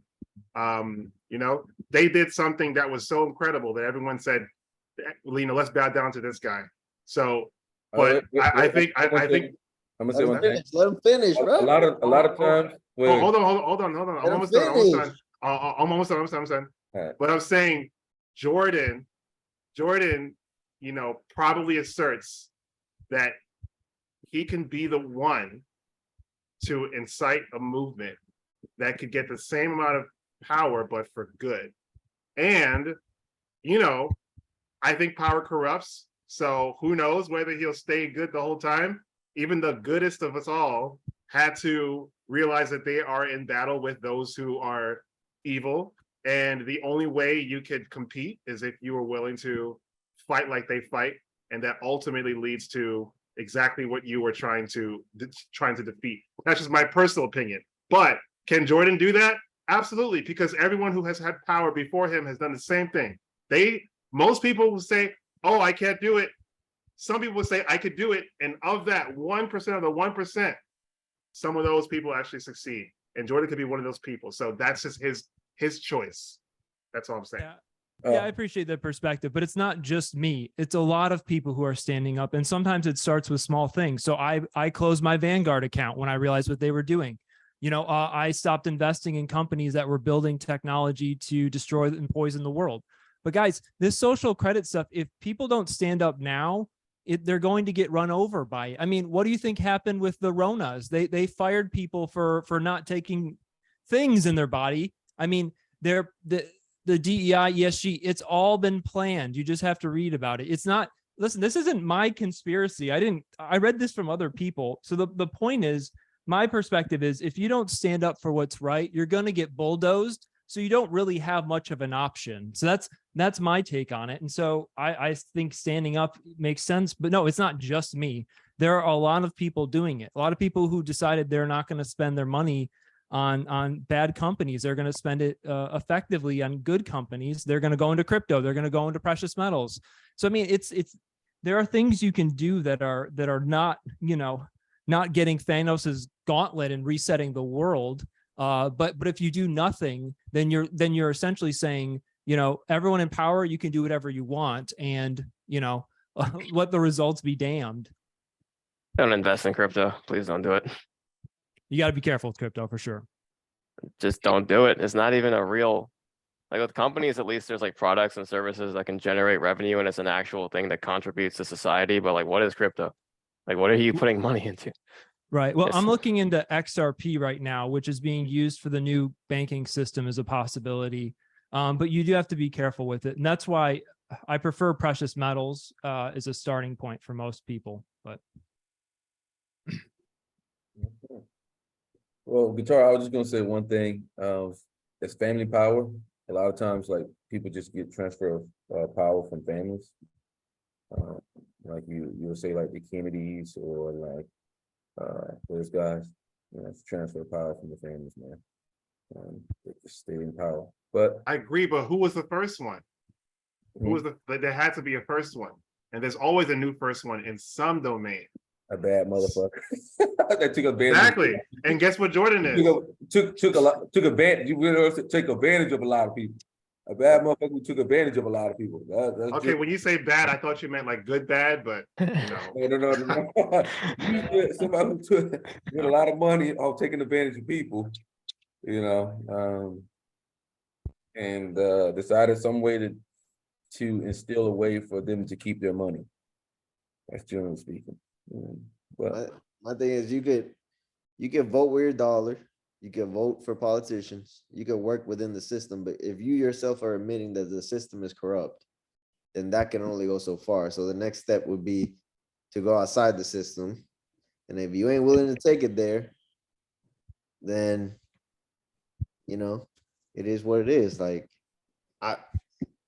do I work within the system as far as voting with my dollar? If I believe a company is not doing it the correct way, yes. I'm just not willing to go outside the system. If you could catch my code, Jordan. You know what I'm talking about, right? I Yeah. can estimate, but not without more specifics. But I'm not gonna try to. I'm gonna let you talk about what you're comfortable about. But Well, let me ask you this: have you ever been a part of a protest, like physically? I protest in other ways. I generally I'm more likely to write or write to court cases to cause pressure. I don't generally show up in person, but I also live in a super liberal city.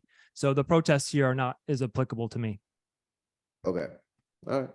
Which is an example, but Because, you know, civil disobedience would be along the lines of outside the system type behavior. Yeah, you have to be careful with that.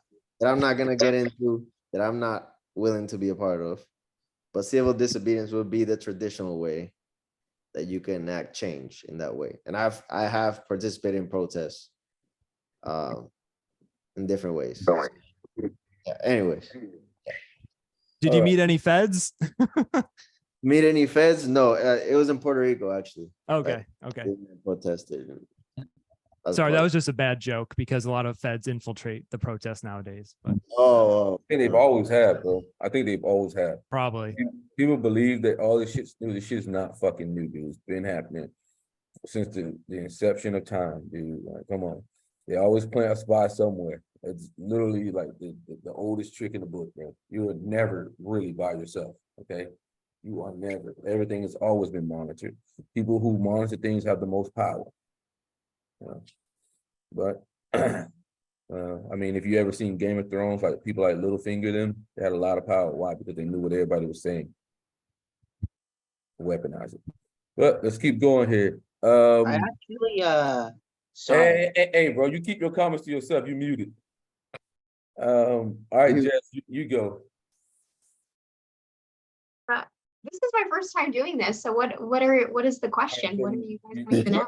The goal is to talk about your goals that you accomplished last month and the goals you're setting for the following month, and any other questions that you want to talk about, because for some reason it always goes into other realms. But it's fun. Okay. So I just barely found out that I was an ENFJ. I am not really as deep into type as all of you are, so I'm still learning a lot. So since our type session, I've kind of been learning a little bit more about the ENFJ and things that I do. So I'm trying to get better at things. One is like covert contracts. Tyler points that out.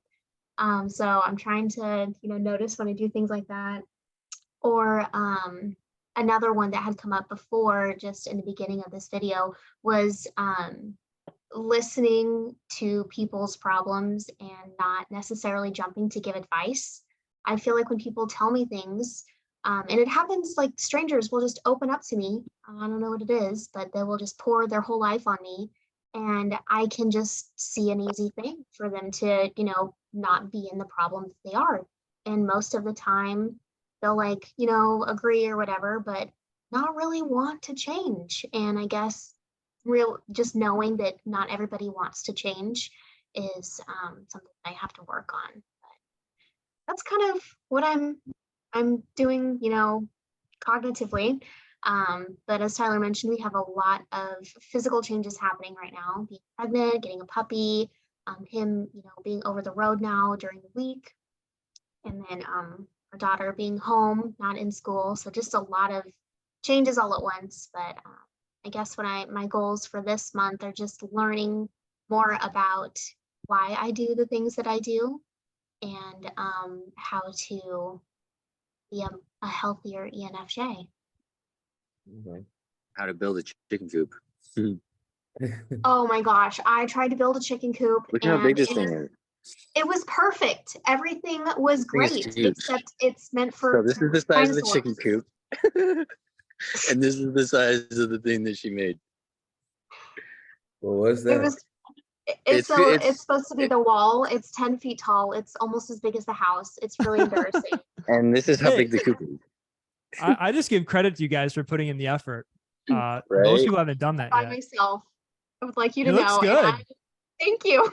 I framed it. I told him I'm a carpenter now. I'm doing the real thing, but it's so big. So our neighbor's gonna come over and fix it. Oh, and actually, it was bigger than that. We cut it. Remember? Door, I was joking. was The way door bigger, is so wide. Guys, it's just practice for the future. That's all it is. Right? See, at least I tried. The door, I was joking with my friend. I was like, it's wheelchair accessible. It's so wide. There's no reason for it to be that big. Hey, it is what it is. Hey, you got the outcome. I feel you fine. make you happy because you got the Right? outcome. The question for everyone Right. would be, since you guys are, more in more learned in all of this, what have you done to become a better version of whatever type you are? I've noticed there's a couple of different types like listed next to your names. Is there something specific that you noticed that you did that you didn't necessarily like and you could pinpoint what it was? For myself, I've learned to take care better of my health. That's one. And actually understand that people aren't lying when they say that you have no empathy or you hurt my feelings or anything like that. Like I used to just toss that out the window. Like as soon as somebody would say it, I would just say they were full of shit. I would say they're full of shit, or they're just being a baby, or they're just crying. Now I'm trying to actually be more to actually listen to people and not hurt people's feelings as much. And actually starting to try to value what other people value and apologizing when I'm wrong. So that's for me. Yeah. Hey, so I just wanted to ask you, Mercer, since you have SI Trickster, what is that? I mean, you're in the gym and everything. What is taking care of your health look like? Man, so what that means is like, dude, I'll go out party, I'll hit the gym, I'm just always doing shit, and it's not like on the outside. See, that's how the trickster fools you, because on the outside, people are like, man, you always in the gym. You went to the gym like 200 days in a row, but is that really good for your health? That's what you gotta ask yourself. No, good for your health. You got it right. Yeah. I can jump in for a second. Okay. Yeah. So as INTJ, people will probably argue I don't have the best FE, which I still don't. But I am very compassionate with people, and I do try to help them when they ask. But I've studied from other INTJs, ENTPs, some ENFPs, but also ISTJs to develop SI, and that's helped balance myself out a little bit more for having just a little bit better routine and memory than probably the average INTJ. But it took a lot of work. What do you do to improve your memory? Because I feel like I don't have the greatest short-term memory. Yeah, so I boosted my short-term memory because so I'm a musician. So my audible memory is really good. I could listen to podcasts for 16 hours a day and retain the good parts for a long time.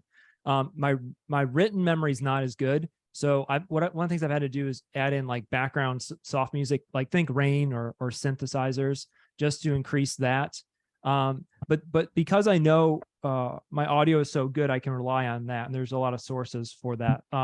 The other thing is just doing regular memory recalls. So I have to refresh some of my skills a few times a year just to keep them fresh in my mind. And the other thing, I just had to give myself a little grace. I want to remember everything instantly, but that's not physically possible. Even ISTJs don't do that particularly well. I used to work with a lot of them. So just having a little bit of grace in having key terms or key things that help me unlock memories is also helpful. So I try to categorize them by topic. That's more of a TE thing. I know FB users will try to categorize it more by people values. You can do that too, but you just have to take a little bit of time to categorize them, in my experience. Ali, I'm curious, what have you done since learning a little bit about typology? Didn't do shit. You haven't done anything to improve? I mean, based on typology, related to typology, no. I mean, I'll look at personal faults within myself. I would analyze this outside of typology, or just ask other people, like friends of mine that know me, and just think about it, I guess, and try to change how I behave. but I don't really think about it from the typology framework. You don't think it's helpful to know why you do the things that you do? It is helpful to know why you do the things that you do. I don't apply typology as a valid framework for it. I'm not saying it's invalid, all right, before anyone gets super offended. If that works, if you think about things in terms of typology and you're like, it makes sense and it helps me, cool, great. For me personally, I don't, the fuck are you, whatever. For me personally, I don't apply that in terms of my own self-analysis, if that makes sense. That's fair. Yeah. I think- got yeah, I something to think add to I- that. I got something to add to that. My recommendation, don't get lost in the weeds and kind of like get better at typology, right? And confuse that for self-development.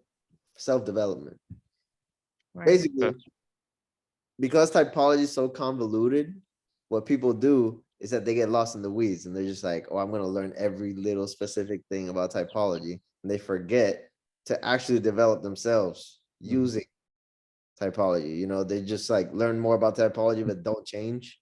My recommendation would be similar to what Ali said, is just use it as a framework to kind of see like what you're lacking and then hammer those weaknesses and actively seek to get those better. The goal is not to align with your type. The goal is preferably to improve so much that you can't even put a type on yourself. That's how I see it. You know, be so good that no type really fits the framework. There's And also, like, can I- everybody's an individual, and you can't. I mean, there are things about typology where you can learn how people kind of operate, but in the same vein is that like you're all individuals, and it's all a very subjective experience, and you can't really put framework on a human being and their individual experiences. No, it can help communicate though. I found in the workplace it can be useful if you understand someone's like communication style and their strengths and weaknesses, right? So some people really like direct. I usually really like direct. Some people don't. But also just sometimes it can just help to open up the conversation. But I do agree with Christian. Ideally, I know that's surprising. We agreed today, but ideally the goal should be self-improvement. I think in the long run. Yeah, I mean, the CIA uses MBTI, if you're aware of it or not. There's been a couple agents that have come out and talked about it as well. It's like one of the first things they do. So if they're using it on their scale of things, I think it does have some huge part of validity. What I would say is what Christian said as well. You don't want to get stuck into like, oh, I'm this type, so I have this weakness. You want to get to these are probably my pitfalls, but how am I going to come up with something to handle these problems? I'm not going to be defined by these problems, you know. I think what typology allowed me to do was to learn to be a little bit more empathetic with people. Because that's the future that I want, and that's what gives me the best possible future for myself. So with that being said, you know, I'll be a better husband or a better father based off trying to slow down sometimes and be like, you know what? I do have an empathy. My brother has told me he believes I'm a psychopath. Okay.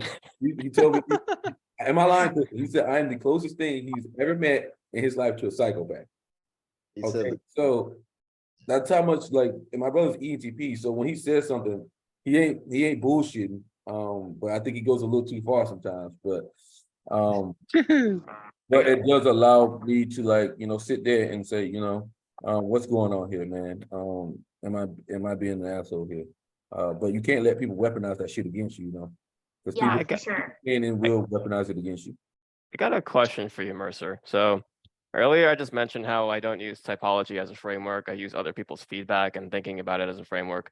Why is it that for you in particular, that when other people told you that you didn't have empathy, you're like, oh, they're bullshit, oh, they're crybabies, oh, they're, you know, insert whatever belittling of them, right? In order to not accept that about yourself. Why is it that instead of using other people's feedback as a framework, you Can I answer before? Wait, finish the question. I didn't hear it. Okay, the question is, why is it that Mercer needed typology to assess those weaknesses, whereas before people have told him those weaknesses and he wouldn't accept them?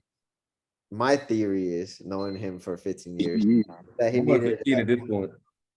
he needed an authority figure that, for example, a book or an article or a system created by somebody with authority to tell him that that was the answer. Whereas any person who told Mercer like this is your weakness, he would just kind of like, oh, you don't know what the fuck you're talking about, kind of thing. Like you need a title, you need an like something saying like you're an expert in this field for him to accept certain That's things. assuming that's true. Well, actually, let me, Mercer, do you have anything to say about that, or? Okay, so that is 100% true. And not to mention, I feel like everyone, like there's a fundamental like part of myself that I just feel like people are weak. Okay. And I feel like they're driven by like weakness. So when somebody tells me something, I'm judging them, are they strong or weak and why they saying this. Okay. And if I feel like my brother said something, you know, I literally take it because my brother's strong. Like he's strong. So I can listen to him, but we're gonna bump heads, you know, because I may think that he's fucking wrong, and I have my sources for why I think he's wrong, and he will say why I'm right or wrong. We'll go at it. But generally speaking, I don't like weak people telling me anything. That is so interesting. It's so interesting because it has to do with like convincing people. I learned this from like a technical speech class I had back at UCF, because when it comes to people like me who are STEM, let's face it, we can't fucking talk to people. It's just the damn truth. So like when we got to get up and present stuff to people, we got to actually get them engaged and present it in an understandable way. So like I had a speech class where it's talking about like part of it is about convincing people. And what you touched upon is like, if you have a hostile audience, in order to get a message across, you take the point that you're trying to make, but the source that you cite is from a source that they respect.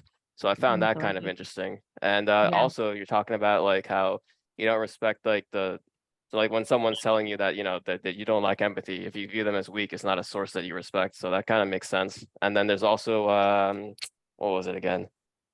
Defense mechanisms, where like if you don't want to accept information, your guards will. Anyways, it was just kind of interesting because like the whole time you were talking about this, it was just relating it to like if you're trying to convince a hostile audience, basically. It's an appeal to authority. Like Mercer's older brother used to always like get on his ass and say like, oh, if I say something, you don't take it. But if I'm just gonna say what it is. This is what he used to say. He used to say, if old white man tells you, right? Kind of like an authority because of experience or a title or whatever characteristics, he would take the information. But if it was like one of us, then he's more likely to reject the information. Yeah. I will. Yeah. I'll probably. Yeah. Me and my brother, we go at it all the time. We debate like me, Christian, and him together. Me, him, Christian, Jared, we're gonna debate like you have never seen. Yeah. And you know, it's hard to beat the ENTP, but I do beat my brother. I beat Christian a lot too. But they're more TI users, and that's the reason why I feel like my TI is a lot stronger than it would be normally for ENTJ, is because I've always had them tell me, motherfucker, you regurgitating everything you heard. Like he would say it, my brother would say it, Jerry said, you just regurgitate everything you say, everything you hear, you just regurgitate. So I had to learn to stop doing that. Like they were literally, I don't give a damn what it was. They'd be like, bro, you regurgitating that shit. I don't want to hear it, you know? So it's, and being with these guys is kind of like a wolf pack, you know? I'm the only TE user out of all of them. So they would beat the shit out of me with TI, like nonstop. They just beat the shit out of me with TI. So Mercer. Well, yeah, one of the ways, I don't know who was the original person who asked about how do you use typology to actually improve your stuff. I don't remember who it was. Me? No, I was don't just think curious if you did anything, since finding out to become a better Yeah, version. yeah. So one of the examples I'm gonna give you for like the past month, like one of my goals for FE is to meet 5 new people face to face and talk to them for over an hour each. Oh, wow. And I managed to do that. And another one is to call 2 of my friends per week and initiate 2 social situations with my friends instead of like just going with the flow, which I also did. An example for SI development. Bye, Amy. An example of SI development is I added a new habit, which I now started, which is to take vitamins in the morning and basically keep consistent with it. So now I'm on 4 habits and I'm already going through it. So that's an example. Just one for that. What are you, Amar? Well, you can guess. Some kind of low FE. I'm just kidding. I'm trying to remember if I did INTP or anything INTJ. Yeah, it sounds like an NTJ. Like, I'm trying to remember if I did anything specific when I started studying it. Jay. I think like what really happened is that Mercer and I were already on self-development way before. So a lot of the things that were my pitfalls back then were already kind of like addressed, you know? But what it did is that it described what my pitfalls were originally and how I assessed them. So it almost gave me perspective of like, okay, these certain things I was bad at that I addressed later, like this is why, kind of thing. Christian's kind of always been kind of good at just like taking a lot of feedback. He benefits a lot from getting a lot of feedback from me, and he actually does improve a lot of the time. As opposed to me, it's really hard for me to like listen to somebody else. It's really hard. Yeah, like I said in the beginning, like I don't get butthurt. Like if somebody tells me something, I just take it in. I'm just like, okay, is it true or is it not true? If it is, like, what am I gonna do about it? Or if I don't want to do anything at all, then I don't. You know, it's like a constant, battle to be better. You know, so like I don't get butthurt about it. I just take it as it is. So This reminds me again of like the speech class. So like if you, Mercer, if someone tells you something, right, you might be resistant towards it. What if instead of telling you something, instead they asked you a question to see like what answer you come up with for yourself, and then if you end up seeing if you come to the conclusion that they expect you to come up with, would that be more effective? That would be a lot more effective. That's the reason why people like you do very good with people like me. So you got to know how to be effective with making us figure out it on our own without like being like in our face. Like that's never gonna work with the ENTJ. It's never gonna work. Like we are gonna go on whatever we think or whatever we believe we've done the research, and we know for a fact we've done the research, but sometimes it's holes in the games, or like maybe that research is outdated or something. People like yourself, you guys can say it in a way that we actually listen to. Christian knows how to say shit to get me to do it too. I'm just what? I don't know about that. I got to the point now that I don't want to hear him tell me. I don't want to hear him tell me I told you this 6 months ago. So I now, whenever he tries to tell me something, I listen because I don't want to hear him say, I told you this 6 months ago. You didn't want to listen to me. Blah, blah. I'm like, I don't want to hear that shit. So I'm like, let me go ahead and listen to whatever he's saying.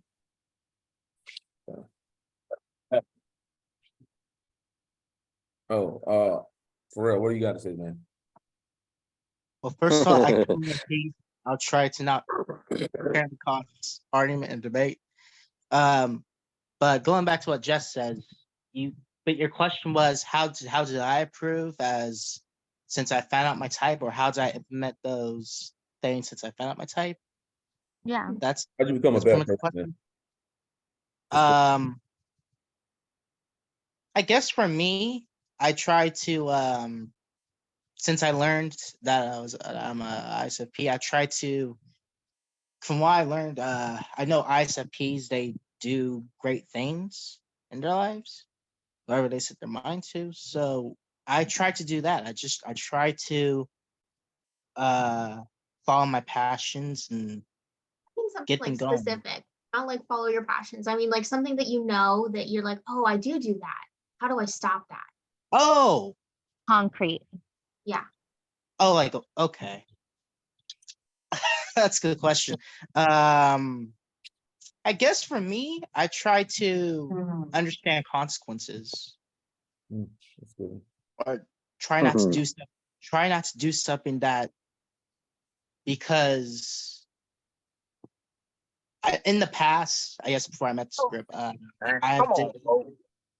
I've did a lot of, let's just say, I used to just rush in while thinking or say stuff while putting too much thought into it. And so since I learned that about myself, I try to think before I act or think before I do. I think that's powerful. That's a really good one. Yeah, it is, man. Yeah. I love Because I noticed that by myself, and people have told me that I have that tendency. So I'm still trying to learn how to do that. It's a process, but I mean, hey, practice makes time, right? I am trying to teach my daughter the same thing. You know, good things and bad things, both things have consequences. You have to think about them first. So that's really good. Yeah. Yeah. So that's what I noticed for myself, and that's Yeah, why I no try problem. So You're gonna be a step ahead of everybody as what, you're 19, 18? And you're learning 19. about typology? Yeah. I mean, I wish that I understood it now the way I did then, or let me re-say that. I wish I understood it the way I do now when I was your age, because I feel like that it gives you great tools in order to be successful in life. Yeah, especially I feel like it benefited my life because I guess before I found my typology, I would hang out with people and I would be like, it'll be a negative. I noticed something, and if you understand, I guess how I word this, retraction. When you retract a magnet, I feel like with people and topology, it kind of works like that. Like, certain people wouldn't click and certain people would click. Certain people will have negative connotations. Some of them will have positive connotation. Attraction, So, like magnetic retraction. attraction, Exactly. retraction. And yeah, I don't know if that makes sense, but Like know that- you find the people that you're drawn to and that kind of push against you, or is that, I'm trying to understand your concept. I mean, yeah, but I feel like this applies to every other type, though. Okay. I feel like this applies to every type, not just one type. I feel like it applies to every other type. That retraction. I mean, cognitive, functionally, not. All right. I got a question. All right, question, bro. Oh, go ahead, shoot. I'm open to questions. Like, just in general to the whole, the whole forum or people or whatever. Panel. Panel. There you go. Do you think there's ever a point in your development where you kind of reach peace? Like, okay, I've done this developing, and yes, I can get a little bit better, but it's like I'm kind of happy with where I am, like as a personality and how I interact with people and treat people. Like I reached a good point. Socially, I'm good. My relationships are doing good. Like, is there ever a point where it's like, okay, I can lay off the gas a little bit and maybe just enjoy who I am instead of just always like, okay, I need to address this and I need to address that and I need to address this, All right. What do you think? How You about can just be everyone? okay with who you are. How about everyone put a thumbs up, thumbs down to indicate how you are? Like if you think like if you've ever like been satisfied, like 100%, like content, lay off the gas, whatever. Want to do that? What? I mean, it comes and goes. So I think you just like Having peace and being content with who you are two different things. I Yeah. don't think those are I don't think it's one. yeah, I think that there's At peace with who you are. So you're at peace, like I'm me and where I am is good. And the way that the people around me interact with me and the way that I interact with them is good. And I'm just kind of good. Like I don't need to. You feel good about yourself is what you're trying to say. Yeah, because like I don't get that a lot from like typology, because typology is always Good. about like, Oh, I feel good. weakness here, and that's my pitfall, and right, act like this, and that person's gonna act like that, and it's almost like an anxious energy around the topic because it's like, I hear you. I need to find my golden pair. I need to make sure they're compatible, and it's like just this like, I don't want to call it like Who's this autistic person? energy, This but person, Well, I think person gonna get under my skin. go ahead, anybody. well, I think that it honestly depends on your type and what you're kind of seeking and what kind of satisfies you, because I know that like I'm pretty satisfied with who I am in general. But I'm fundamentally curious and I always just want to be engaging and learning. And that's kind of just how I work. And I know that even if I'm satisfied in myself, I still am always going to be curious about more information. And there's still going to be more information to learn. And I just don't want to stop ever in my life. I will always, because, that's a sense of like, what's the word? I don't know, arrogance that you think you know everything and that you're okay. Whereas like, if you know that there's still so many things that you have to learn and that there is to learn, and you're always anxiously trying to engage things to get more information, like, Right. But then you I don't think- think there's anything wrong with that, if that makes sense. don't you think it could be the opposite? Like, I don't know everything, and that's okay. Yeah. Yeah, I feel like I feel that way. I definitely agree with peace being the ultimate goal, but I always know that there's a certain point in life. I was just telling someone, like, as human beings, you don't have enough time in your life to try to figure out every little thing. It's good just to be content and just kind of live in the moment, because you won't be at peace if you're always kind of like always in development. You develop at different phases. So you say, okay, at this age, I need this to experience this particular thing, or I need to go do this, go get that particular thing. But if you always are in that mode, you're gonna always feel like something might be missing. I'm not saying you never stop learning, but you should try to aim for it to a point where your contentment will be peaceful. No, and he doesn't work like that. I just don't work like that. I'm gonna give you an example. That's fine. I'm gonna give an example real quick, right? Be content with what you have. So I'm not the most like charismatic person. I can admit that. Like, I'm not the person who's gonna inspire people, right? I think you're charismatic. I'm charismatic in my own way. I mean, in the traditional way, where it's like, I'm gonna tell you something, you're gonna feel inspired to like go do it. Well, he's the ENFJ. I'm almost like a party pooper. Like, I'm gonna tell you, like, this thing here that you want might not be achievable, but this is, You're maybe the fun sucker. Well, that's You're an ISTP. You use practicality, like, okay, and and that's fine. Now, yeah, I recognize that, right? Now that could make, if I was different, that could make me anxious, because I could be like, no, I want to be inspirational, right? Like, that's my weakness. I want to be inspirational. I think, Christian, you worked on charisma because you've been around me. And come on, bro, that's good. No, that's fine. But listen. Now, I think I see what you're saying though, like being content with who you are and having peace in that. But what I was trying to say is those are separate things. So like for me, my peace comes from the Lord. I'm gonna be peaceful if I'm in the worst time of my life, or if I'm on, the best time of my life. I'm always gonna have peace. But as far as contentment, that has something to do within yourself. Are you gonna be content with who you are right now, or are you gonna be content when you are charismatic? The Bible says godliness with contentment is great gain. So I feel like as long as I have both of those, that's what I need. And those who run after money pierce themselves through with many sorrows, says. So this world offers temporary things, but Jesus is the only eternal satisfaction, the only eternal contentment that all are looking for, but in everything else besides him. And the devil is a deceiver. That's his name. The devil literally means deceiver.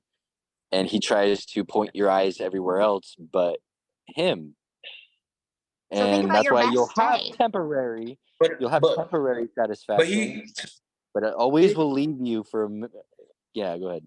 True. No, you're right. why- I mean, think about King Solomon. King Solomon, if you read about his account in the Bible, he had everything he wanted. He was the king. Right. And he still was said the that wisest. he still came to the conclusion, like, all this is futile. It's chasing after the wind. He had knowledge, he had cattle, he had everything. He said it was futile. But he needed that in order to understand life a little bit better. So he was never completely content, but he was at peace with God. So I get what she's saying as well. Read This- Ecclesiastes and this then is go exactly to why what I told Mercer the other day, most people should be religious.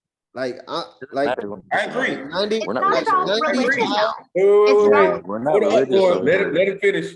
No, hold on. No. Don't know how many times I've I'm had to giving say you that. I'm giving you props, really. Like I'm not really criticizing. I'm giving you props because like really 95% plus people should be religious because like you said, like no matter what happens, you're at peace, right? Because you have God, right? It's called faith. It's called faith. Okay, when you take God away, it causes this anxiousness, like restlessness. Because yeah, the now lack of peace. He's literally the Prince of Peace. So if I don't have him, I have nothing. Can I say But something real quick? everybody has a God. Wait. Let him finish hold the on. damn No, point. I love what you guys are saying. I love what you guys are saying because nihilism is literally nothing. Like nihilism is what happens when you step away from religion. And Ali can attest to this because we've talked about nihilism, right? And it's a hard problem to ask when reality means nothing. Like, what do you value? You're not at peace because now there's this anxiousness of like, all of this is meaningless. Like, what do I do? Do I just like? Yeah, I live there. That is speaking to me. Okay, so there's like two answers. You just like do whatever you want for yourself, selfishness, or literally, like basically, life means nothing, so you do nothing. You know, it's not. Both answers are incorrect. The right answer is the God answer. Right. I agree with Christian is saying. I think a lot of times people mix being religious with being spiritual or having faith. So what he's saying is right. Like if you read the Bible, the concepts, I mean, how can anybody fault that for being wrong? I mean, some of the concepts is very good. You know, making your aim to be peaceable with all people, answer all my turns away rage. Just the many different things it can do. So it's like people try to put these concepts into everyday life. Why not take something like that and then try to make it a more practical thing? Because you will have more peace. You will get better at dealing with people. I mean, like I said, I know I'm not the most favorable ENTJ in this community or group, but I still am very big on self-improvement. You know, I'm very big on self-improvement, being a better person. And that's honest to God truth. But you have to have certain things in place for you to get better. Like I heard a few of you guys earlier when I was working, where you were saying that you use typology just as a way of communicating. And that's usually how I did, because I could tell you I have six friends, all different personality types, and I couldn't stand some of these guys at first. But now I love them because they have all the differences. So I think, like Christian was saying, that being religious or just reading the Bible can be very beneficial to helping you to improve for yourself and people, because it does teach about how to love people, how to be more kind, how to be sympathetic, be quiet. And we're not perfect, but those can be some very good points. Okay, this is what I think Christian is trying to say. What he's trying to say is that people try to find their own values in this world, and they're not that great at finding their own values. Okay. Go with something that already has tested values over your values that you think are good, because they're not tested against anything, is what he's essentially saying. I know Ali's screening right now. I know. Ali's screening right now. But the amount of hubris that it takes for you to think that in your small amount of time on this earth, in this lifetime, you're gonna come up with values, ethics, and morals better than stuff that's been tested for thousands of years and has worked across multiple societies. Facts. The amount of hubris you need for that is kind of ridiculous. Ali, you can't ignore that. You don't necessarily need to get it from the Bible or a religious book. There's like philosophy books. There's stuff that other people have written down throughout history that you can also get information from. How would you know that if it didn't come from them kind of books? A lot of stuff, a lot of Greek philosophy and other based things do pull from the Bible. So how would we know what it means to be That's kind? concepts. If it wasn't, Not only concepts that, are independent of not only that, there's conflicting instruction. Ali, there's It's conflicting instruction. philosophies. Right. How do you know which one is correct? Because I could give you a good argument of why abortion is immoral. I could give you another good argument that Right. abortion is moral, and they both conflict. Now, Mhm. the good thing about having a religion is that, for example, I used to study the Bible, that, it's the truth, it's the way, the word of God, right? So you kind of believe it on faith, face Mhm. value. That's the morals, ethics we going with. So it Jesus gives is the you way. peace. It gives you peace. It gives And you peace from having to think about it yourself and coming up with the correct answer yourself. That's what it does, gives you peace from. I don't think it. not only that, it holds you to a higher standard, because if you go by logic and logic alone, a lot of the times you just do the minimum. That's true. What does Look, that think of it mean? like this, Ali. Let me give you an example. If you're a person, the Bible also says that each person is being drawn out and enticed by their own desire. So everybody has a certain kind of desire or a certain kind of way that they wire. More people are more prone to violence. More people are more prone to whatever it may be. Okay. If you didn't have that reference point to pull from that says, don't try to, take revenge on someone else and let vengeance be upon God. Even though you thinking in your head, I should go ahead and try to take this vengeance because I feel this way, that is correct. Is it actually going to be correct in the long run? What could be the ramifications? This is such a simple thing. God damn it. Like, put yourself in the Is it position of simple? the Is it other simple? person. It's just empathy. That's literally all it is. Just in terms of forming a Everybody moral doesn't have framework. empathy. But bro, Ali, well, it's we empathy don't and have the same. That's the reason why we need those guide points. Ali, we don't need have the those same different level of empathy. We don't have the same level Right. of empathy. Mercer just Exactly. described Right. he suffers from lack of empathy. He just described it, whereas other people don't. Now, if he was religious, then he would be held to that higher standard of empathy. That's Exactly. You would So he learn would how to act be more better. empathic. Right. You would learn because you have a weakness. If you have a weakness that you're saying you don't So have we need empathy, you're reading typology. something that says that makes you be more empathetic. If you have a religion, it's going to make you by nature, by putting it to practice, having more empathy. So it's not just No, a not natural thing. It's supposed to be necessarily. more empathy. No, that's not necessarily true. That's definitely true. Religion's not going to do that. It is your Okay. nervous So system natural interaction. empathy. So what's going to make Hey, somebody more slow naturally down. empathetic? Let me finish. I'm in the One at a middle of time. something. Let me finish. It is your nervous system interaction with another human being that triggers the empathy response in your brain. If religion helps somebody do that and teaches you to do that and gives you principles, that'll work for you. Religion is a very systematic way to teach people to be more empathetic.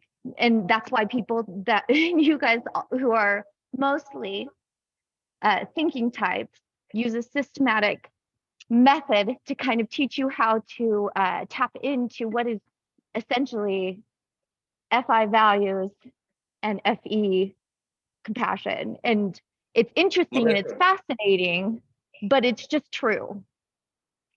By nature, people want to be empathetic. I just heard what Mercer just said, what Christian just said. Everybody Right, kept it's telling an Mercer. agreed.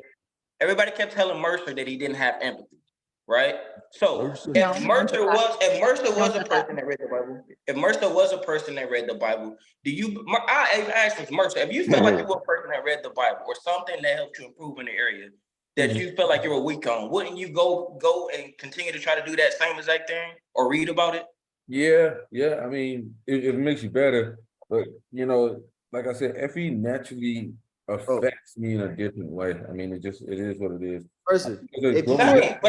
Mercer, if you were a practicing Christian, would your life overall be better or worse? What do you think? Better. If you lived according to the values of Christianity, better. What do you think? No doubt in my life. That's a systematic No doubt, value. no doubt. Like, you don't even have to think about it. Yeah, so if the system works, why? Right, but that doesn't mean that Exactly. within.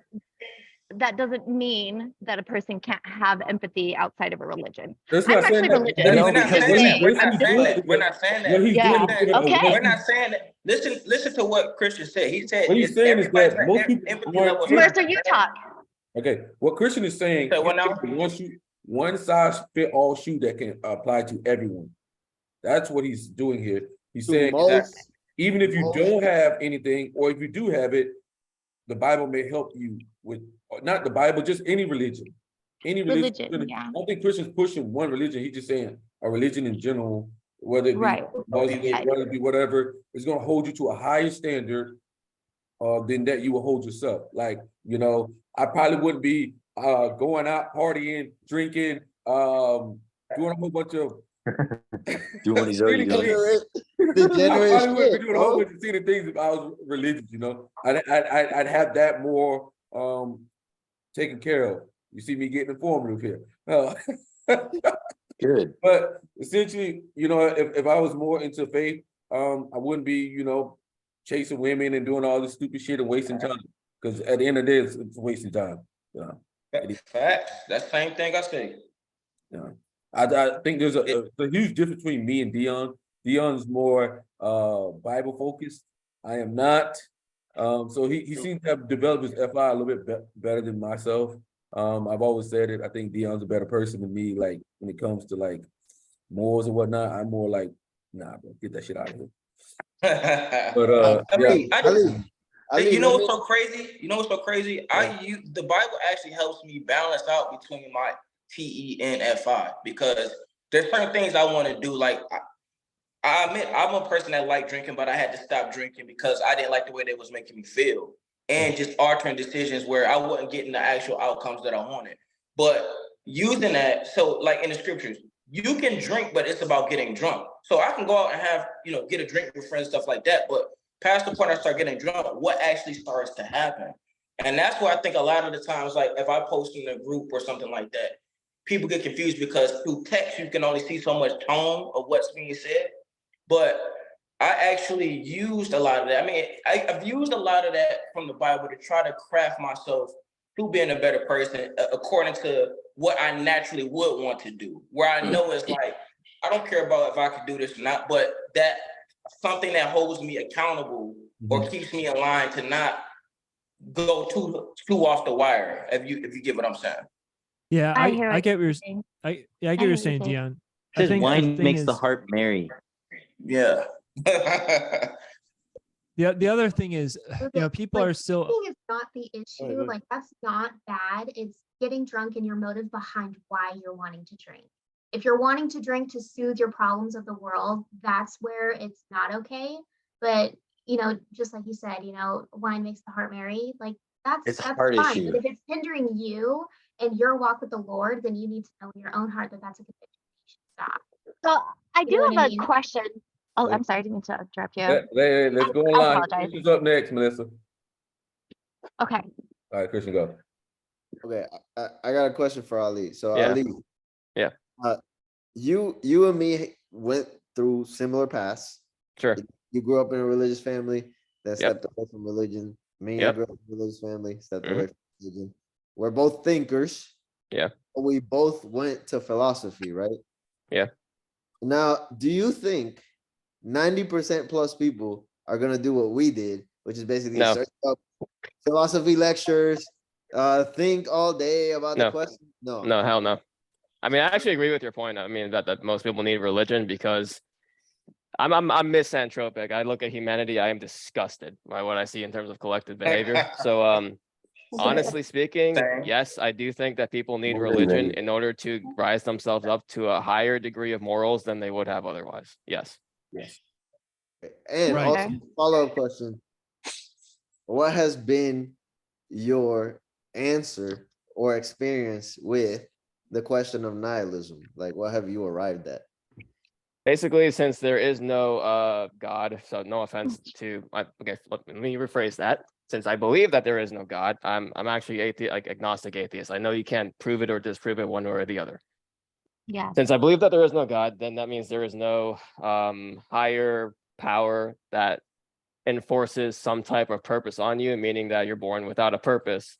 Now, what does that mean? Does it mean that you're lost, right? No, that's not my perspective. My perspective is that it means that you have the freedom to choose and define your own purpose for yourself. You don't have anyone dictating a purpose for you. So pick a meaning to your life. If you even want to, go for it or don't. That's it. You have the freedom. That's what it means to me. Freedom. This is my problem. Is, go ahead. That'd be the same thing the Satanic Bible says. Same thing. I mean, I'm not saying like whatever, just that's what the Satanic Bible says. Like, do as you will, just don't hurt anybody. Freemasons. Yeah, Freemasonry says the same thing. Okay, now this is my problem with the answer to that question, Ali. Okay. That might be good for you individually, right? Because you are a responsible individual. You grew up in a good family, have good education, and you come up with a moral framework, ethical framework that is positive for society overall. But when And animals. when you spread that out across society, what you get is degeneracy to a mass level that you can't even control, because not everyone grew up how you grew up. Not everyone got the same educational advantages that you got. Not everyone got the same IQ you got. You know, I want to caveat that. I think you are 100% correct in a developing society, right? But in a society where we have already established laws, where we already have our social constructs and hierarchies, I think at that point, I think a lot of people are transitioning to no longer believing in a religion, and we have a still functioning society because you no longer need that religion to enforce the morality that needed to like a society to form in the first place. but Ali, Yeah, how, but how is it's it been replaced. how's it functional when we have the highest like level of degeneracy and mental health problems in the last like 20 years as we step away from religion? How is that functioning? That's a No, correlation right there, no, but I don't there's think just that's not correct. It's Okay. it's one. This is the reason why we have more of a focus on mental health is because we have more luxuries and our lives are a lot easier. We're not like these hunter-gatherer.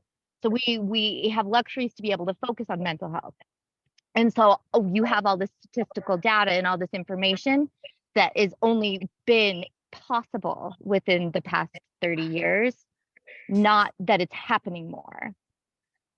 But you have, I but would as a say- result, you have record obesity rates in the Mhm. US for men Mhm. and True. for women. That is You true. have, That is you have true. record dependence on psychotropic medications, some of That's which the true. research data is problematic. I think the issue is if people don't have a moral framework or an ethical framework for our FE friends that they stick to, it's really easy for people just to go off what they feel in the moment. And that That's is a very true. dangerous Very thing. true. And I that's think where that you get all this that's been chaos. true historically since the beginning of man. I don't think that that's necessarily attributed to today's society. I think that's natural human tendency. I think that is a hold true. on, hold on. I disagree and agree. Okay. Because Okay. it is natural human tendency. And what do humans do when they don't have religion? Whatever they want. Right. No, Whatever they not want. true. So you That's just, true. you just gotta Not push That's it. true. That is true. That's true. You know how many people have been in different faiths that have left so they can do what they want to do, and now they seem like they're more wayward than they were before because they don't have a construct or. Wait, this is a something question to that- me. How What about did leaving it- faith? Wait, what, Ellie? Go ahead. You're asking a question about like, what about, you're asking about people who left their faith and what? And is this a question directed at me? No. Oh, okay, I never mind. that Sorry, was me sorry. too. No, you good. I was using an example. I was saying, do you know how many people in general terms? And I was telling. Go ahead. Am I hearing this right? And I'm trying to understand. So basically what you're saying is that people are incapable of creating and holding a moral compass and moral values without religious structure. It's just an easy adoption. Like it's just an easy. It makes it easier for people and in general it helps a People live group their come own together, People stupid. but Is what he's saying. Basically, people stupid. When you spread it across society, some people will develop good moral ethical frameworks, others won't. The problem is we have a lot of fucking people here. Right. So when you play dice with morality, you get random answers. That's how you get. But you get the mass. You know what I mean? That type of thing. right, but part of that is just a bigger system to sorry, who's talking? I didn't mean to interrupt. No, it's okay. No, just one of the. It's actually related to this point. A lot of the people say, "Oh, there's a lot of people out there who can create their own systems of good and so on." This is just my perspective. Obviously, from my background, you can take it or leave it, of course. One of the verses that I believe in.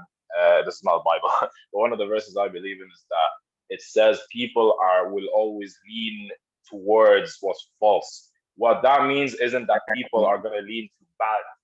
What that means is that some people will believe that they are doing good, but it actually is leading to their own falsehood.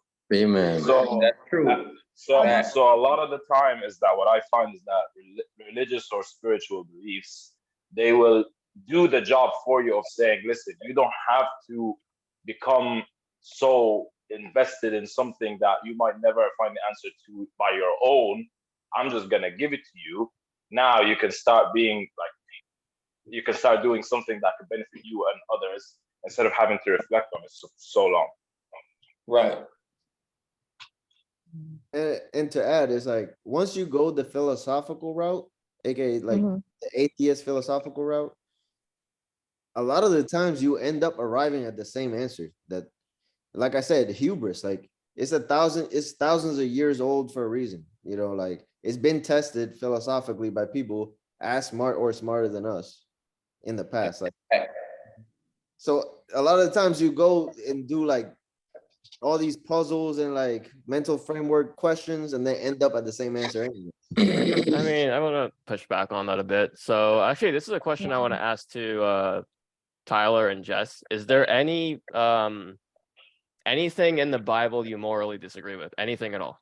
I just want to use that as an example. Everything has a reason in the Bible. Okay, never mind. So, you said that you can morally Christian, is there disagree with anything that something you? in the Bible, you'd have to cross-reference it with something else in the Bible to explain why you would think it was morally unacceptable. Like, are you talking about Old Testament stuff where God was destroying people? For example, gay people not being allowed to get married. I think there's something about like adulterers getting stoned to death. I guess that's Old Testament, and I don't know. Do you believe in the Old Testament? I guess let me start with that. Well, yeah, you have to, but you have to read the Old Testament in light of the New Testament, because Jesus came to reveal what was happening in the Old Testament. So I'm not like a scholar or a theologian in the Old Testament, but I do know that the reason why. Sorry, my wife's computer has a lot of echo. You're okay. So the thing is, with the Old Testament, people wanted to be right with God according to their own standards and according to their own will. And so God said, okay, if you want to be right with me, these are the laws that I'm going to give you. And so he gave them 613 laws and 10 commandments to follow. And he said, if you break one of these laws, then you're worthy of death, because God created us for himself. And when we ate from the tree, we fell away and we started to live for ourselves. And so it's like, you're basically cutting yourself off from the source of life. So that's what you deserve, is death. So God said, okay, if you want to be right with me, follow these commandments. Knowing that none of us could do it because it's in our nature to disobey. It's in our nature to sin. And so he basically set up the law and everything to say, hey, you can't do it. And he was looking forward to the time that he would send Jesus to die on the cross to pay the penalty for our sins, so that he could give us his righteousness without having to earn it. But what you're saying is like the whole moral thing and stuff about like stoning adulterers, homosexuals not being able to marry, things like that. It's all the penalty for our sins. It was to let us know, hey, like these are the consequences for our actions. This is how God sees our actions. So, like, I don't believe God would exist if that. With how we were, you know, what Christian was saying about how without God, then man lives his own way. You know, he comes up with his own idea of what's moral or what's true. What's wrong with that? What the fuck? I'm sorry. And like, so, I can. Ali, I don't think there's anything wrong with it. Ali, I just explained to you why that's bad, bro. I just explained to you why that's bad, because But this Bro, idea that you- God sees in this very cold way doesn't feel like a Well, you just God that don't know I God. want to You're That's missing the it. problem. You're is you don't missing know it. God. Okay. bro, No, Ali, The whole intent behind Jesus coming was to pay for your sins without you receiving what you earned, which is death. So with that, with We him all coming, deserve death. If we don't everybody. get that through our head, we'll never be humble enough to Yeah, but receive it. by the way, Christian, yeah, you did explain it to me. Most people aren't going to come to the conclusions that they need religion. I get it. I get it. I get it. It's just that I thought about it from my own shoes for a second, and then yeah, I get it, Christian. You're that's right. the problem. You're only thinking You're about right. your perspective. Yeah, I know. You're right, Christian. You're Ali, right. you as an individual were responsible enough and put in the effort and did all of that to arrive at a good answer. But you can't expect society as a whole to do that. Like it's not gonna work. Right. Okay, I hear you there. Yeah, it's like If can't all expect society were Guitar mostly come atheists, with though. good morals. He's just not a good person. Fuck with you. it's you know Hey, you just Yeah. look back with me. Just can you hear me, Guitar? What I happened? think I said I think- you can expect Guitar to have good morals and good values. We've been going on for like an hour now about like how the Bible essentially gives people decent morals. At least gives you decent to good morals. I mean, if you think about the whole homosexuality thing, Hold on, you let think it's- me finish. Let me finish. Wait, we I can think what Sorry. he's trying to say is that people can go on their rite of passage their entire life to try to develop their morals, and they'll end up coming to the same thing that the Bible they could adopt it from Basically. the Bible essentially early in their life. I've got different conclusions from the Bible, man. Like gay marriage is fine. Animals are sentient, and we shouldn't kill them unnecessarily just for mouth pleasure, especially in factory fucking farms.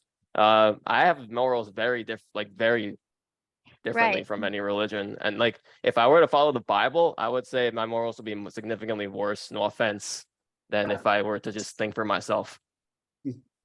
I agree. Wait, you can't agree to that. I do. I agree. Well, you can't agree with that because I'm gonna put you to the fire. So what Can't are you? agree with that. And do Go you ahead. actually are consistent with them? Who are you talking to me? Yeah. What? I'm sorry. Say the question again. Sorry. Are you actually consistent and congruent with your morals? Highly consistent and congruent Highly with ain't what good my enough. preferences are. Highly ain't good enough. I'm an FI user. I'm consistent with my morals. Nah. People can be FI users and still all their fucking morals. I'm not. Depends on the scenario and the situation that they're in. That is fucking. It's like saying, I know the truth always. Yeah, like it is situational. No. Situational. It's my life, my morals. I live by them. Yeah, it's kind of like you know. You know Well, they're you right. know what? I'd be like, you know, I'm an FI user, but It's okay if in my head admits that when you know, it's come on, man. We pick and choose when to be moralistic and when not to. We all humans. And No. that's- When it's my own morals on there, I don't pick and choose that. I absolutely follow my own moral principles that I have for myself. Yeah, but Period. even if it, I always follow them. So you don't do anything. You don't do anything hypocritical. You don't do anything hypocritical. You always follow your morals. No, That's everybody true. on earth has sinned and fallen short. Yeah. I will say we're all I don't believe in hypocrites. sin. I don't really believe in Everybody. sin. Yeah. Nobody's perfect. You fall Yeah, short. I don't believe all in the time, sin. whether Yeah. in your So wait, actions hold up. or in your thoughts. So you don't believe in sin. So Tyler, I'm gonna pick on you for a second. Sorry, buddy. So if I Go punch ahead. Tyler in the face, is that sinful? No, I think my definition does of no sin is a harm. religious my religion of sin. Or excuse me, my definition of sin. Do you believe in temptation? Let her finish. No, I don't Let believe her- in that. I don't believe in that stuff. You don't believe in Like temptation? your I don't. filter is very much from a religious filter. I don't have that. And No, but I but did here's the thing. once, and I came from a very religious society. I live in a very, very highly religious state. I'm telling you, I don't That's believe Mormon, though. That's Mormon, that's Yeah. different, not the same.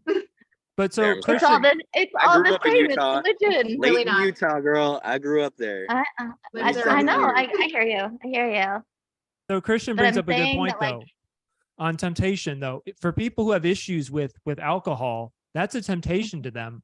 If they drink, they might have a temptation to drink 10 shots a night. And if they can't resist it, they'll ruin their life. So the question is, is there a weakness behavior that you don't think is good for you is different from the idea of temptation and sin. There are things that are good for you, which you can have moral principles on what's good for you and what you don't want to do and what you do want to do. And it doesn't have to be from some moralistic higher That's true, power actually. giving I me agree with my that. morals. Now, that's true because the Bible also says that whatever you deem as evil, to you it is evil. And it could be actually good for somebody else. So whatever is not from faith, the Bible says, is sin. If it's not done in faith, it's sin. My thing is like claiming that your morals are your morals and you never break them. That's just unrealistic. Like everybody's tempted and breaks certain morals. Like we're not perfect, just like you said. Right. Well, It's just realistic. I just don't conceptualize them like you do. Like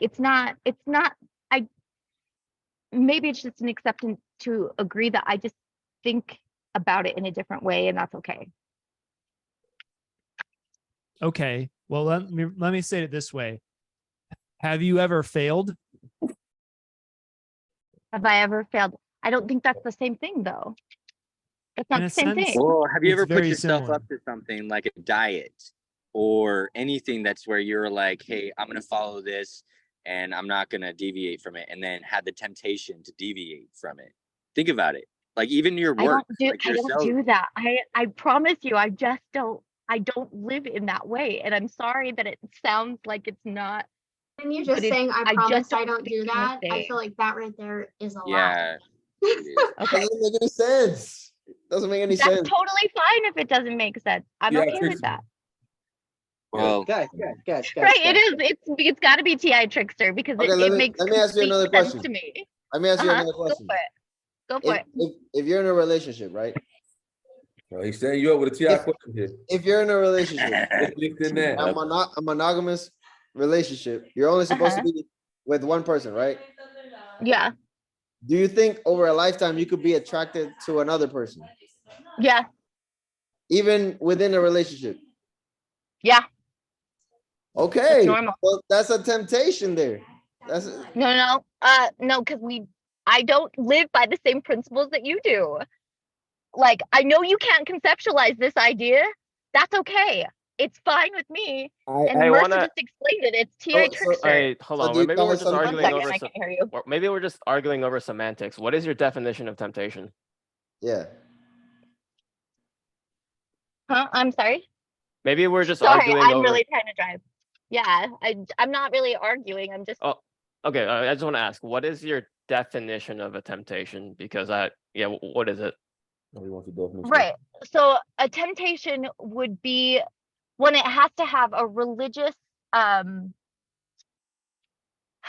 you have to have an overarching religious principle of which you feel that You have need to comply reword the to. question. Yeah. For her. Temptation. I don't think Not temptation use is Right, temptation. thank you. Don't use the Thank word you. temptation. Use something else. Yeah. Thank you. Do you have like a strong drive. pull to something wrong? Like a pull to something that you wouldn't want to do. Okay. But Okay. Yes. internally. Okay. Oh my gosh. Yes, Okay. you get to know. Okay. So you Okay, do get so- temptations, just you don't call them that. You call them. Well, I mean, it doesn't matter if it's the Bible is irrelevant. Like temptation is just the desire to do something that's Put every religious thing away and just temptation. Yeah. I don't know. I mean, You the have things any- that I doesn't find make- wrong are just not being right. hurtful to other people. Okay, so That giving doesn't make their any sense though. That doesn't make Giving any the sense Right, because I know it doesn't. It's the TI Trickster thing. giving No, no, the it's context not of you. where I'm not- she's understand literally I'm grown not up saying- in no, Utah I'm not saying you and don't make how sense. they view Wait, religion. what are you saying? It's Guys, different. No, I'm not saying yeah. you don't make sense per se. I didn't say that. I'm saying it doesn't make sense to You're say okay. that, for example, like, oh, I live, for example, with different principles because, Mhm. for example, you could be saying that my principles, I find them right. Well, because in religion, it's like, I don't know, but Maybe- personally, Okay, maybe it's personally, I easier think to the just. main. Let him finish. Sorry. Let him finish. No, I know. Like I think in the main religions, it's not so much about everyone can have very good principles and we live by it. It's like there's an actual belief that some I like principles this, are but wrong, we're gonna are have to wrong. bounce. And the thing is, like temptation, where everyone was talking about temptation, from a religious perspective, is that it highlights what is wrong first of all, and then it says if you're pulled into what is wrong, that is in itself is a temptation. But if you live by your own principles, then how you're gonna know what is wrong to be pulled into it in the first place? Anything can be right then. Right, right. And that is a ENFP thing. And like that subjective truth that people have a hard time with. It's just it's a very big TI trickster thing, but that is literally how I think. And It's okay. It's what nothing I will say is that like if we're going to define like what I'm morally find wrong and what would be doing something against it, the only thing I would hurting other people willfully and doing things that hurt myself willfully, that would be wrong to me. But there's also room for compassion for myself in that space. So I don't view it as harshly, I guess, as I feel like you guys are, but that doesn't mean that you are that harsh. That's just how I feel about it, and I get that. I'm gonna leave and then Wait, wait, you said, wait, I'm trying to walk back what you said, because you said, doing anything that hurts you, you feel is morally wrong to you, but then you're compassionate to yourself. We And do a then lot what? of things Sorry. just as humans that. Sorry, you're cutting out, and I didn't hear it. Say it one more time, please.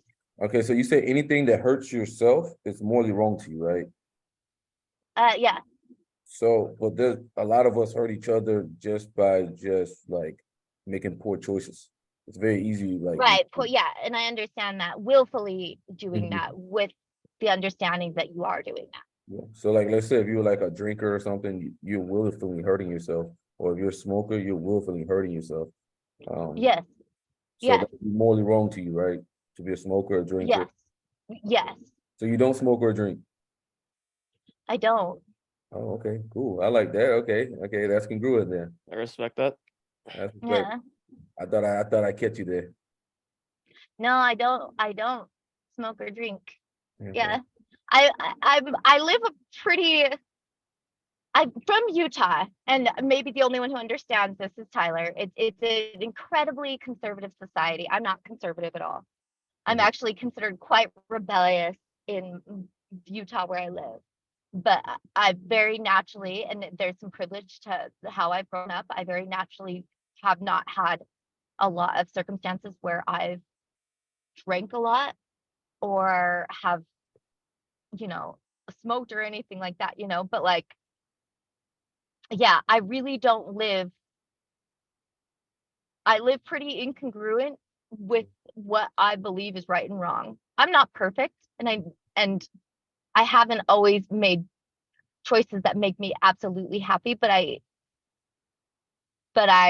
do try every day to make choices that are within my best interest. Interesting. Well, yeah. Guitar, what you got to say? Oh, so yeah, I missed like a better hour of this. I'm just wondering if there's any continued poll of goals or anything that I could add, because I have like 7 minutes before I really gotta go. I'm just curious if there's anything I could add, according to the program. Can you drop your goals and what you accomplish or whatnot, because you got to go? Okay, so you said goals. Let me see. Looks like you're I know done you just hit talking. 1 million. You just hit 1 million, right? Hit 1 million subscribers on YouTube. Yes, which is crazy because Very cool. Well, What's your thank you. YouTube channel? Appreciate it. Congrats. Just look up Guitaro, you'll find me. All right. Yeah. So this month, the goal it's funny how the YouTube is crazy and popping right now, and we have a lot of viewers. But what has happened is that the floor, I would say, the floor for quality has risen so high that each video on YouTube gets successively harder and harder to make in order to keep the same viewers. So it almost reaches the point of diminishing returns in a way, unless I were to just start pulling crazy stunts, which I don't want to do. So yeah. You feel like a slave. I don't feel like a slave. I don't feel like a slave. I just see an opportunity to, you know, think outside the box, but really something else happened at the same time that's a very much of a sleeper kind of business opportunity. But my Facebook page also went viral. And the funny thing is, like, video creators could stand to make so much more money on Facebook than on YouTube. But since Facebook doesn't have the glory aspect to it, like people can't see your views, you know, your subscriber, your follower count doesn't really matter on there. It's not seen as much of a business as much of an opportunity as it really is. But really, honestly, Facebook is almost better for videos. So now that the Facebook page is going crazy, we have the opportunity to optimize our editing strategy so that we have a high output of Facebook videos. And the number that I'm going for this month is 15 new, like, original Facebook videos, like not even taken from YouTube, but 15 videos for Facebook.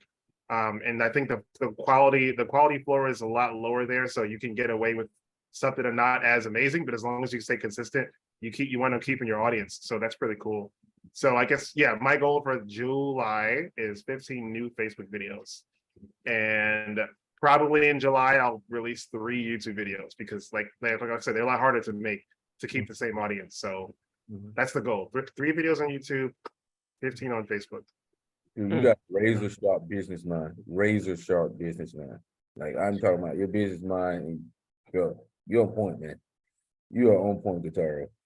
Thanks. Yeah, I actually I've been neglecting to tell you this, but I really want. Remember when I asked you, like, when you're making a video, I actually want to be there with you right before you do it, because there's a couple of things that we talked about, you know, to like make the video like have a higher audience retention. That it's like it takes some experimentation. Like, I kind of want to see you do it and say, okay, try this, try that, like right in front of me, like in the call we are in right now, and just kind of see what works. And then but yeah, you usually record around like 11 a.m. Yeah, I'm usually busy around that time. So I mean, you say yeah. you sleeping? What's that? You say you usually sleeping? No, I'm usually busy around that time. Well, Yeah. just let me know. I mean, I'm off on the weekends, man. Thursday, that's true. Saturday, and Sunday. So Okay, so are you willing to do something like maybe a half-hour meeting around, like, what time tomorrow works for you? I'm pretty much open. I just got a type session at 2 tomorrow, but after that, I'm pretty open, man. So anytime. All right. How about 10 a.m.? Woo! Boy, I'm be home, boy. Let's do it. Hey, I'm a sinner. What happened? Hey, can we do 11 a.m.? All right. 11 a.m. tomorrow. I'll send you a calendar invite now. All right. Hey, I am All a right. sinner, man. Hey, you better ask Christian. I am a huge sinner. Oh, because you be out Friday nights. Yeah, you know I'll be out Friday nights. Right. True, I gotta go be with the degenerates. I was gonna say that. I am a degenerate. I openly admit that I am a degenerate, and you know what? God knows my heart.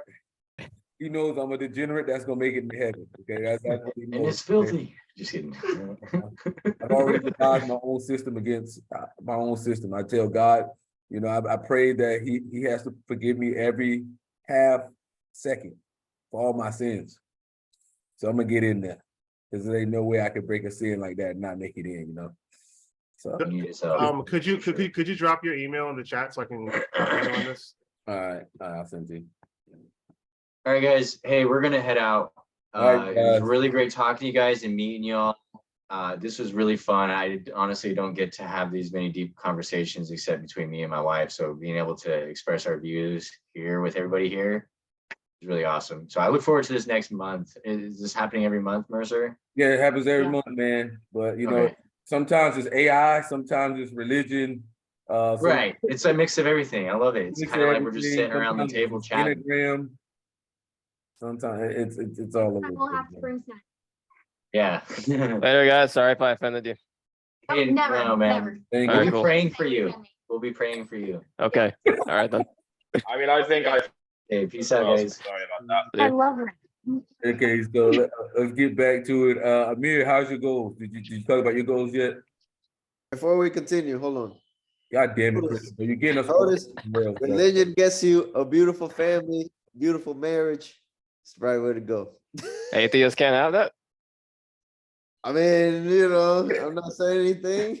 I'm just You are saying saying something. the most You're religious people implicitly here, saying. you know, they were married. Getting informative, huh, Ali? Christian getting informative. That's I all. mean, you're not, you know, are you an atheist Christian still? Or I don't know what you are anymore. I am not religious. Yeah. Like mentally, it's hard for me to be religious. Oh, I'm trying to tap into. backtracking. But you're gonna have a marriage. You're gonna have kid.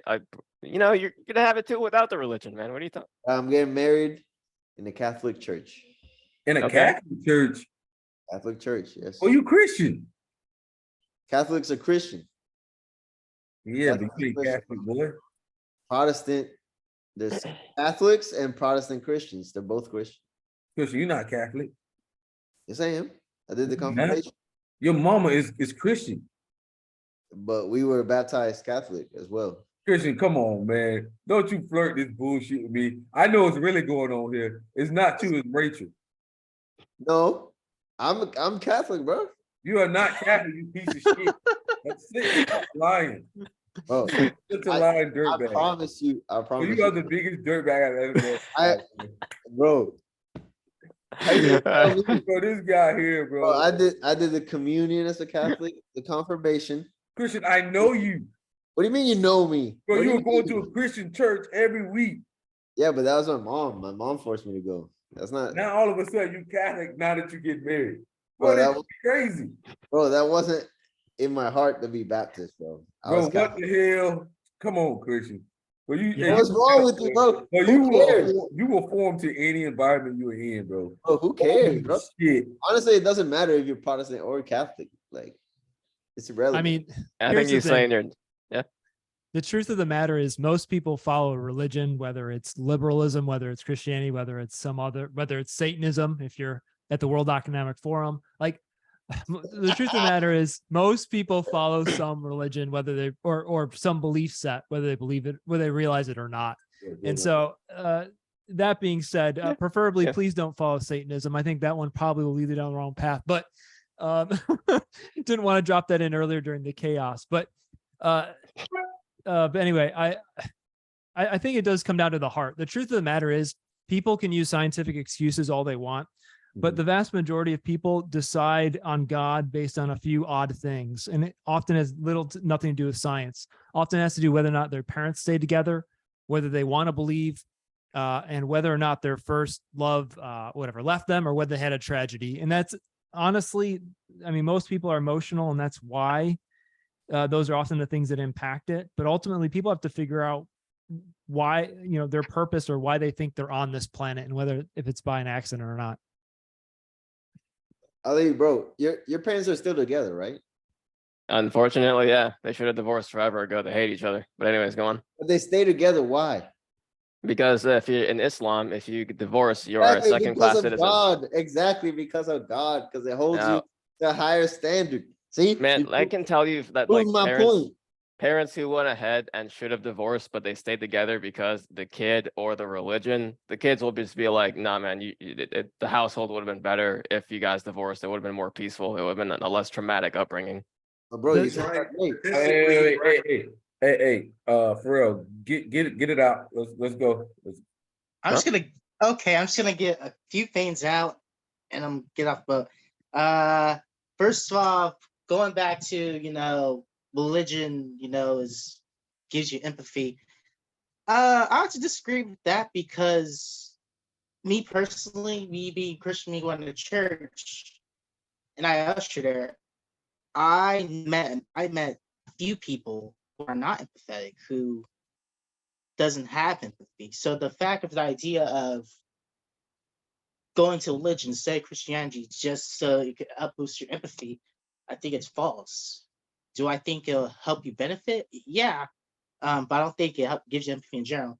The second one is, to each religion to its own, and off-topic base. I kind of had fun with this chaos of this debate. So, but I think in general, to each religion its own. Whatever you believe in, that's you. As long as you're not hurting the law, as long as you're not breaking the law, I don't see what the problem is really. This woman eating. We've been going so long. This woman eating. This shit crazy. Huh?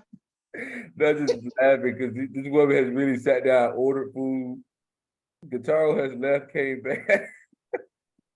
Yeah. And yeah, man. But that's it. And the third one is, the third one is basically, just I kind of disagree with Reg. some of All right, Guitar. Peace. I kind of disagree with some of the of what other people say, of the writings of the Bible. I think, like for example, whoever you marry, it doesn't really Bro, matter. my problem is like people treat marriage like as a comfort thing, like, oh, I need to like have Yeah. fun. Come to, bro, it's Yeah. a duty. It's a duty to the other person and to God, bro. That's what it is. That's how you Yeah. stay together. I It's mean, not- but if you think about it, it's not really a duty. It's more so you really love, because this is what marriage is. You bro, really love that it's a person you're duty. dating. It's a duty. No, you it's a have duty. It's to stay work, together man. for life, and you have I to. don't think it's a duty. But I don't Well, think listen, it's a duty. have you been in a relationship with a a difficult woman for a long period of time? It is work. It is not particularly fun. And by particularly, I mean it's not fun at Yeah. all. Especially, I'll give you that. I love good, man. It's not fun at all. No, it's something else, man. Yeah, but as I was gonna say, for the general idea of marriage is you really love that person. You're technically signing a contract with that person, and you got the person that makes the deal, which is basically what they call him, Bro, the ordained minister. bro, listen to what I'm So saying. when you're saying the vows, you're basically saying this: hey, I would not go against those agreements, and I will stay committed to you. I will invest into you. Yeah, but they just say that shit, they lie. But when you Yeah. believe in God and you make a contract with God and not humans, you actually believe it. You're actually like, yes, this is a vow to God. That's why people split up. People split up because they don't do it in front of God. They do it in front of their family just to look. well, That's why well, the problem, I agree with the intent of what you're saying, Christian, but the problem is most people don't follow through on it. I mean, the stat is, what is it? 70% of women initiate divorce, but the divorce rate is higher in the church than it is outside of the church. So there are fundamental issues with what's going on in the church's relationships. But the truth of the matter is, that's what's supposed to happen. You're supposed to commit in front of God and your family to this person, but vast majority of people don't follow through on that. Yeah, exactly. Yeah. They do what they do in the business. They deceive. They lie to you in front of your face so they can go behind your back and do it while you're looking. And in a few years while back, it comes to bite you and you're not even looking. So that's why I think of relationship. I think of and you pretty much invest for everything. You invest for every relationship, friendships, relationships. You're investing your time. Not just marriage. You're pretty much investing your time, but it's a matter of will you follow through that investment. You follow through that commitment, which I think majority of people don't. That's what leads to divorces. That's what leads to people breaking up. I have a problem with what you're saying because basically you're equating it to whatever relationship. You're like, oh yeah, you invest in marriage, you invest in friendship. No, like when you get married, it's supposed to be the ultimate commitment in front of the church, God, your God, or whoever it is, your family. Yeah. It's not like a friendship where you're just like, oh, we're not friends anymore, and that's it. You go. But if you think about it, how many people actually follows through with it? What if they just go in front of the altar or wherever you get married at, and they basically just lie to say? Well, the truth is, I got a question. When he's done. Yeah, go on. When you're done, go ahead. I got a question after. Go ahead, continue what you was gonna say. Let's wrap this up because I'm getting hungry myself. This over here eating shit. Malcolm, you got anything you want to put in here? I want to wait for them two to go. Then I'm gonna give a couple points. Go ahead and drop your points. Go ahead and slap them around a little bit. All right, man. My main point is I grew up missionary Baptist, extremely religious family. The level of divorce in my family, as far as church members and extended family that are obsessively going to church is extremely high. The friends and family members we have that weren't super religious, been together 30, 40 years. My great aunts and uncles, none of them are religious at all. Been together 40 plus years.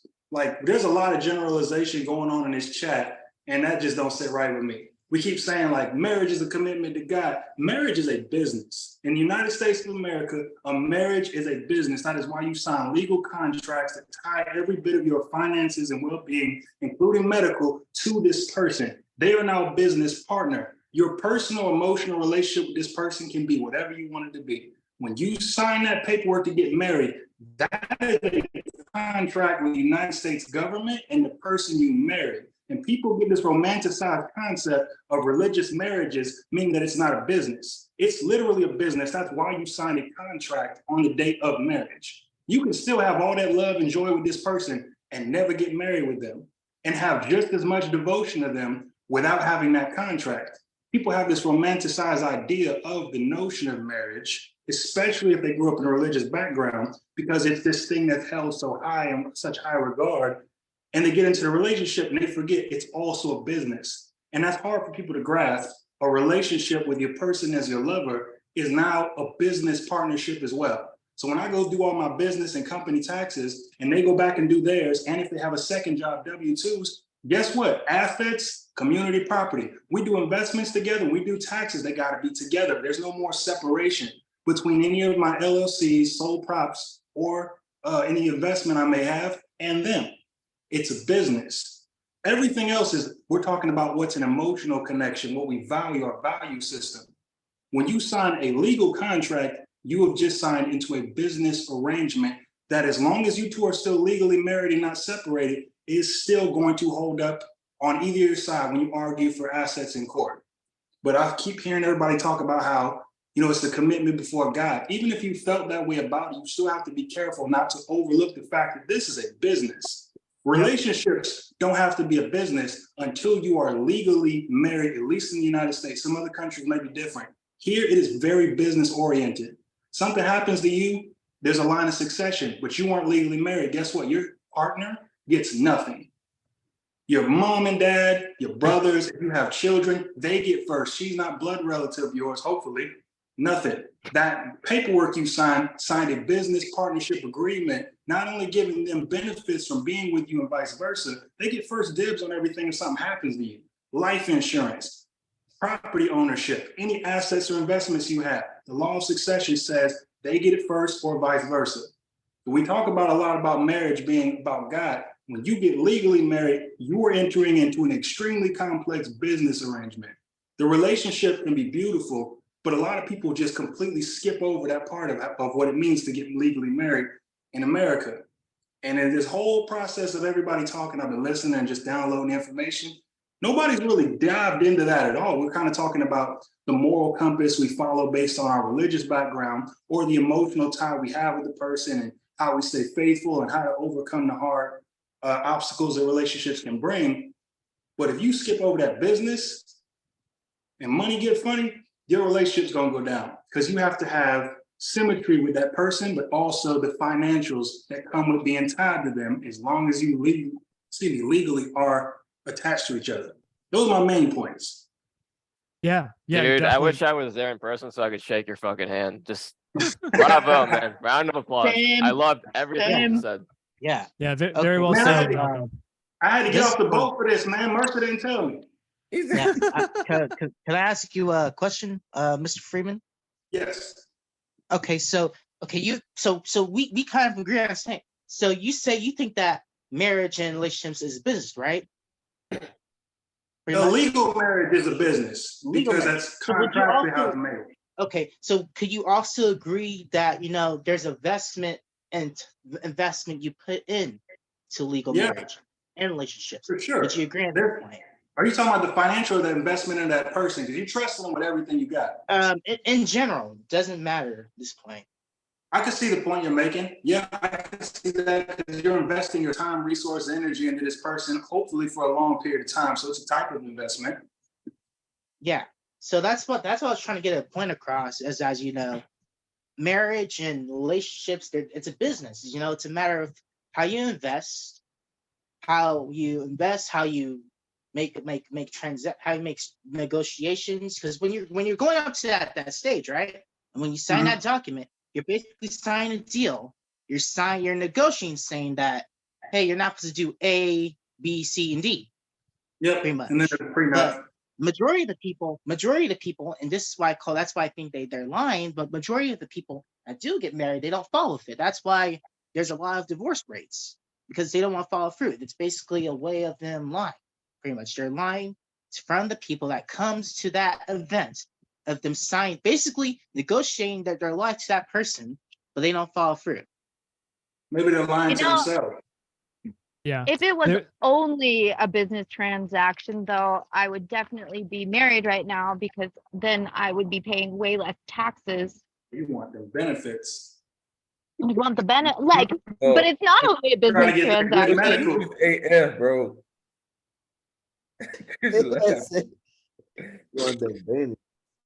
Nah, but no, I get the whole business aspect. We were just talking about religion specifically, like this time, so I didn't want to get into all the financial stuff. But I mean, I heard everybody's point though. No, no, I agree with everything you said about the business. Yeah, but I mean, if you really think about it, I mean, that aspect of business and investment can be applied to everything. It doesn't have to be marriage. It can be applied to your work. It could be applied to friendships. It could be applied to, club you join or whatever. I can see what you're trying to say, but when it comes to go ahead. I see what you're trying to say, but I think there is a degree of difference in a legal marriage, because you are bound to that person now unless you legally separate before a judge. Huh? You're bound to them in time with their Oh, life. it's still hot. Yeah, but still completely. Sorry. Tell them to stop yelling at you. Get you some respect around there. Can't help it. Yeah, man. Tell them to hold his horses. So now go ahead and finish your point, man.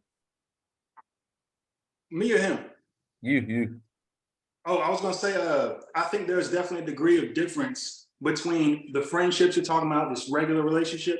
Marriage is different, because when you sign that paperwork, it'll feel like the next day on your honeymoon, nothing changed. Everything in your life is different.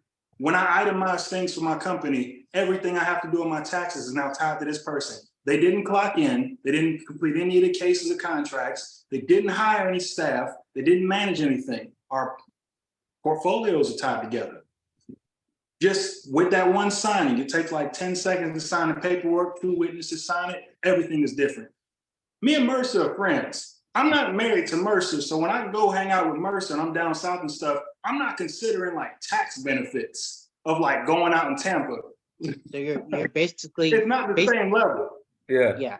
So it's But I do basically see like what you're free trying to writing say, but- when it comes to friendships. You're free writing.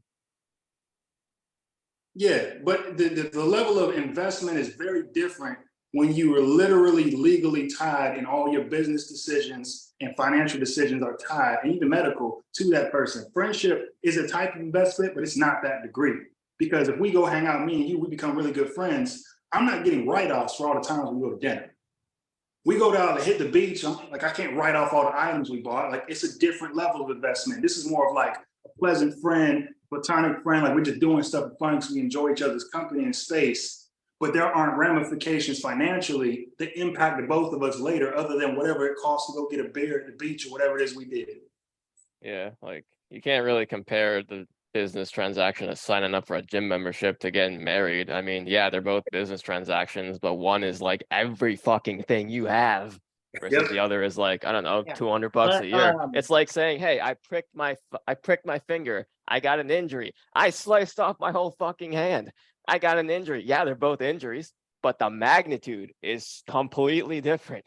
Right. Like, and if you get a partner that goes off the rails, they can try to basically take more than half your stuff, lie about you in court, and take, and have you lose your job. And so at least it's the risk is extremely high. Which kind of come across my point is why you think people like try to get out of this marriage or try to pull a fast one, because they don't really understand. I love this conversation, man. Sorry. And I gotta get Leanne, she's been here the whole time. Do you want to talk about your goals before we go? Come on, Leanne. Yeah. I'll talk about my goals before I jet. No, not my you. goal is like Leanne. Leanne, bro, you've been talking nonstop the whole time. Leanne, are you there? Oh, I don't think they're there. I'll tell so. Okay. Leanne. Yeah. Did she go already? I don't know if she's here.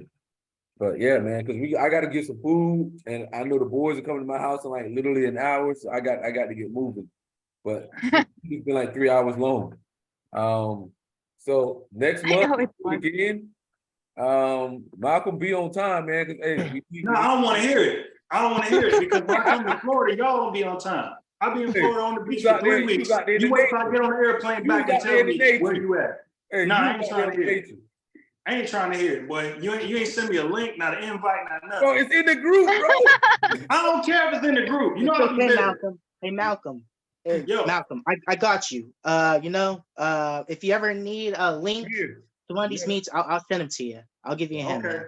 Okay, I but got next you. time I'm in Florida, I don't want to hear no, bro. I didn't see you call me, bro, for 3 I'ma weeks. And be then when I there, got bro. you talking about we going out tonight. Hey, we going out. Hey, I'm gonna have you black out. You gonna black out. Okay, all right, yeah, all right. Hey, and make sure you sleep with a stripper. Some real deal degenerate shit. Okay, We so ain't got no time for no strippers, bro, because you wake up, they gonna rob you. You get a sin. they can't rob you, bro. You got the guns on you. You nature. Hey, I might not have it on me in Florida. I'm actually never mind. They changed the carry law, so you never know. Yeah, I ain't gonna be drinking and carrying. That's dumb. That's dumb. But I'm gonna have a dog with me though. And Mir said he lost 2 kilograms of fat this month. He read 2 new books and he completed his cognitive function plan. Well, all right, Mir, that sounds awesome. Pretty cool. This is awesome, guys. This is 3 hours. Let's do it again next month. Christian took us off the rails with his religious ass. You know what he did?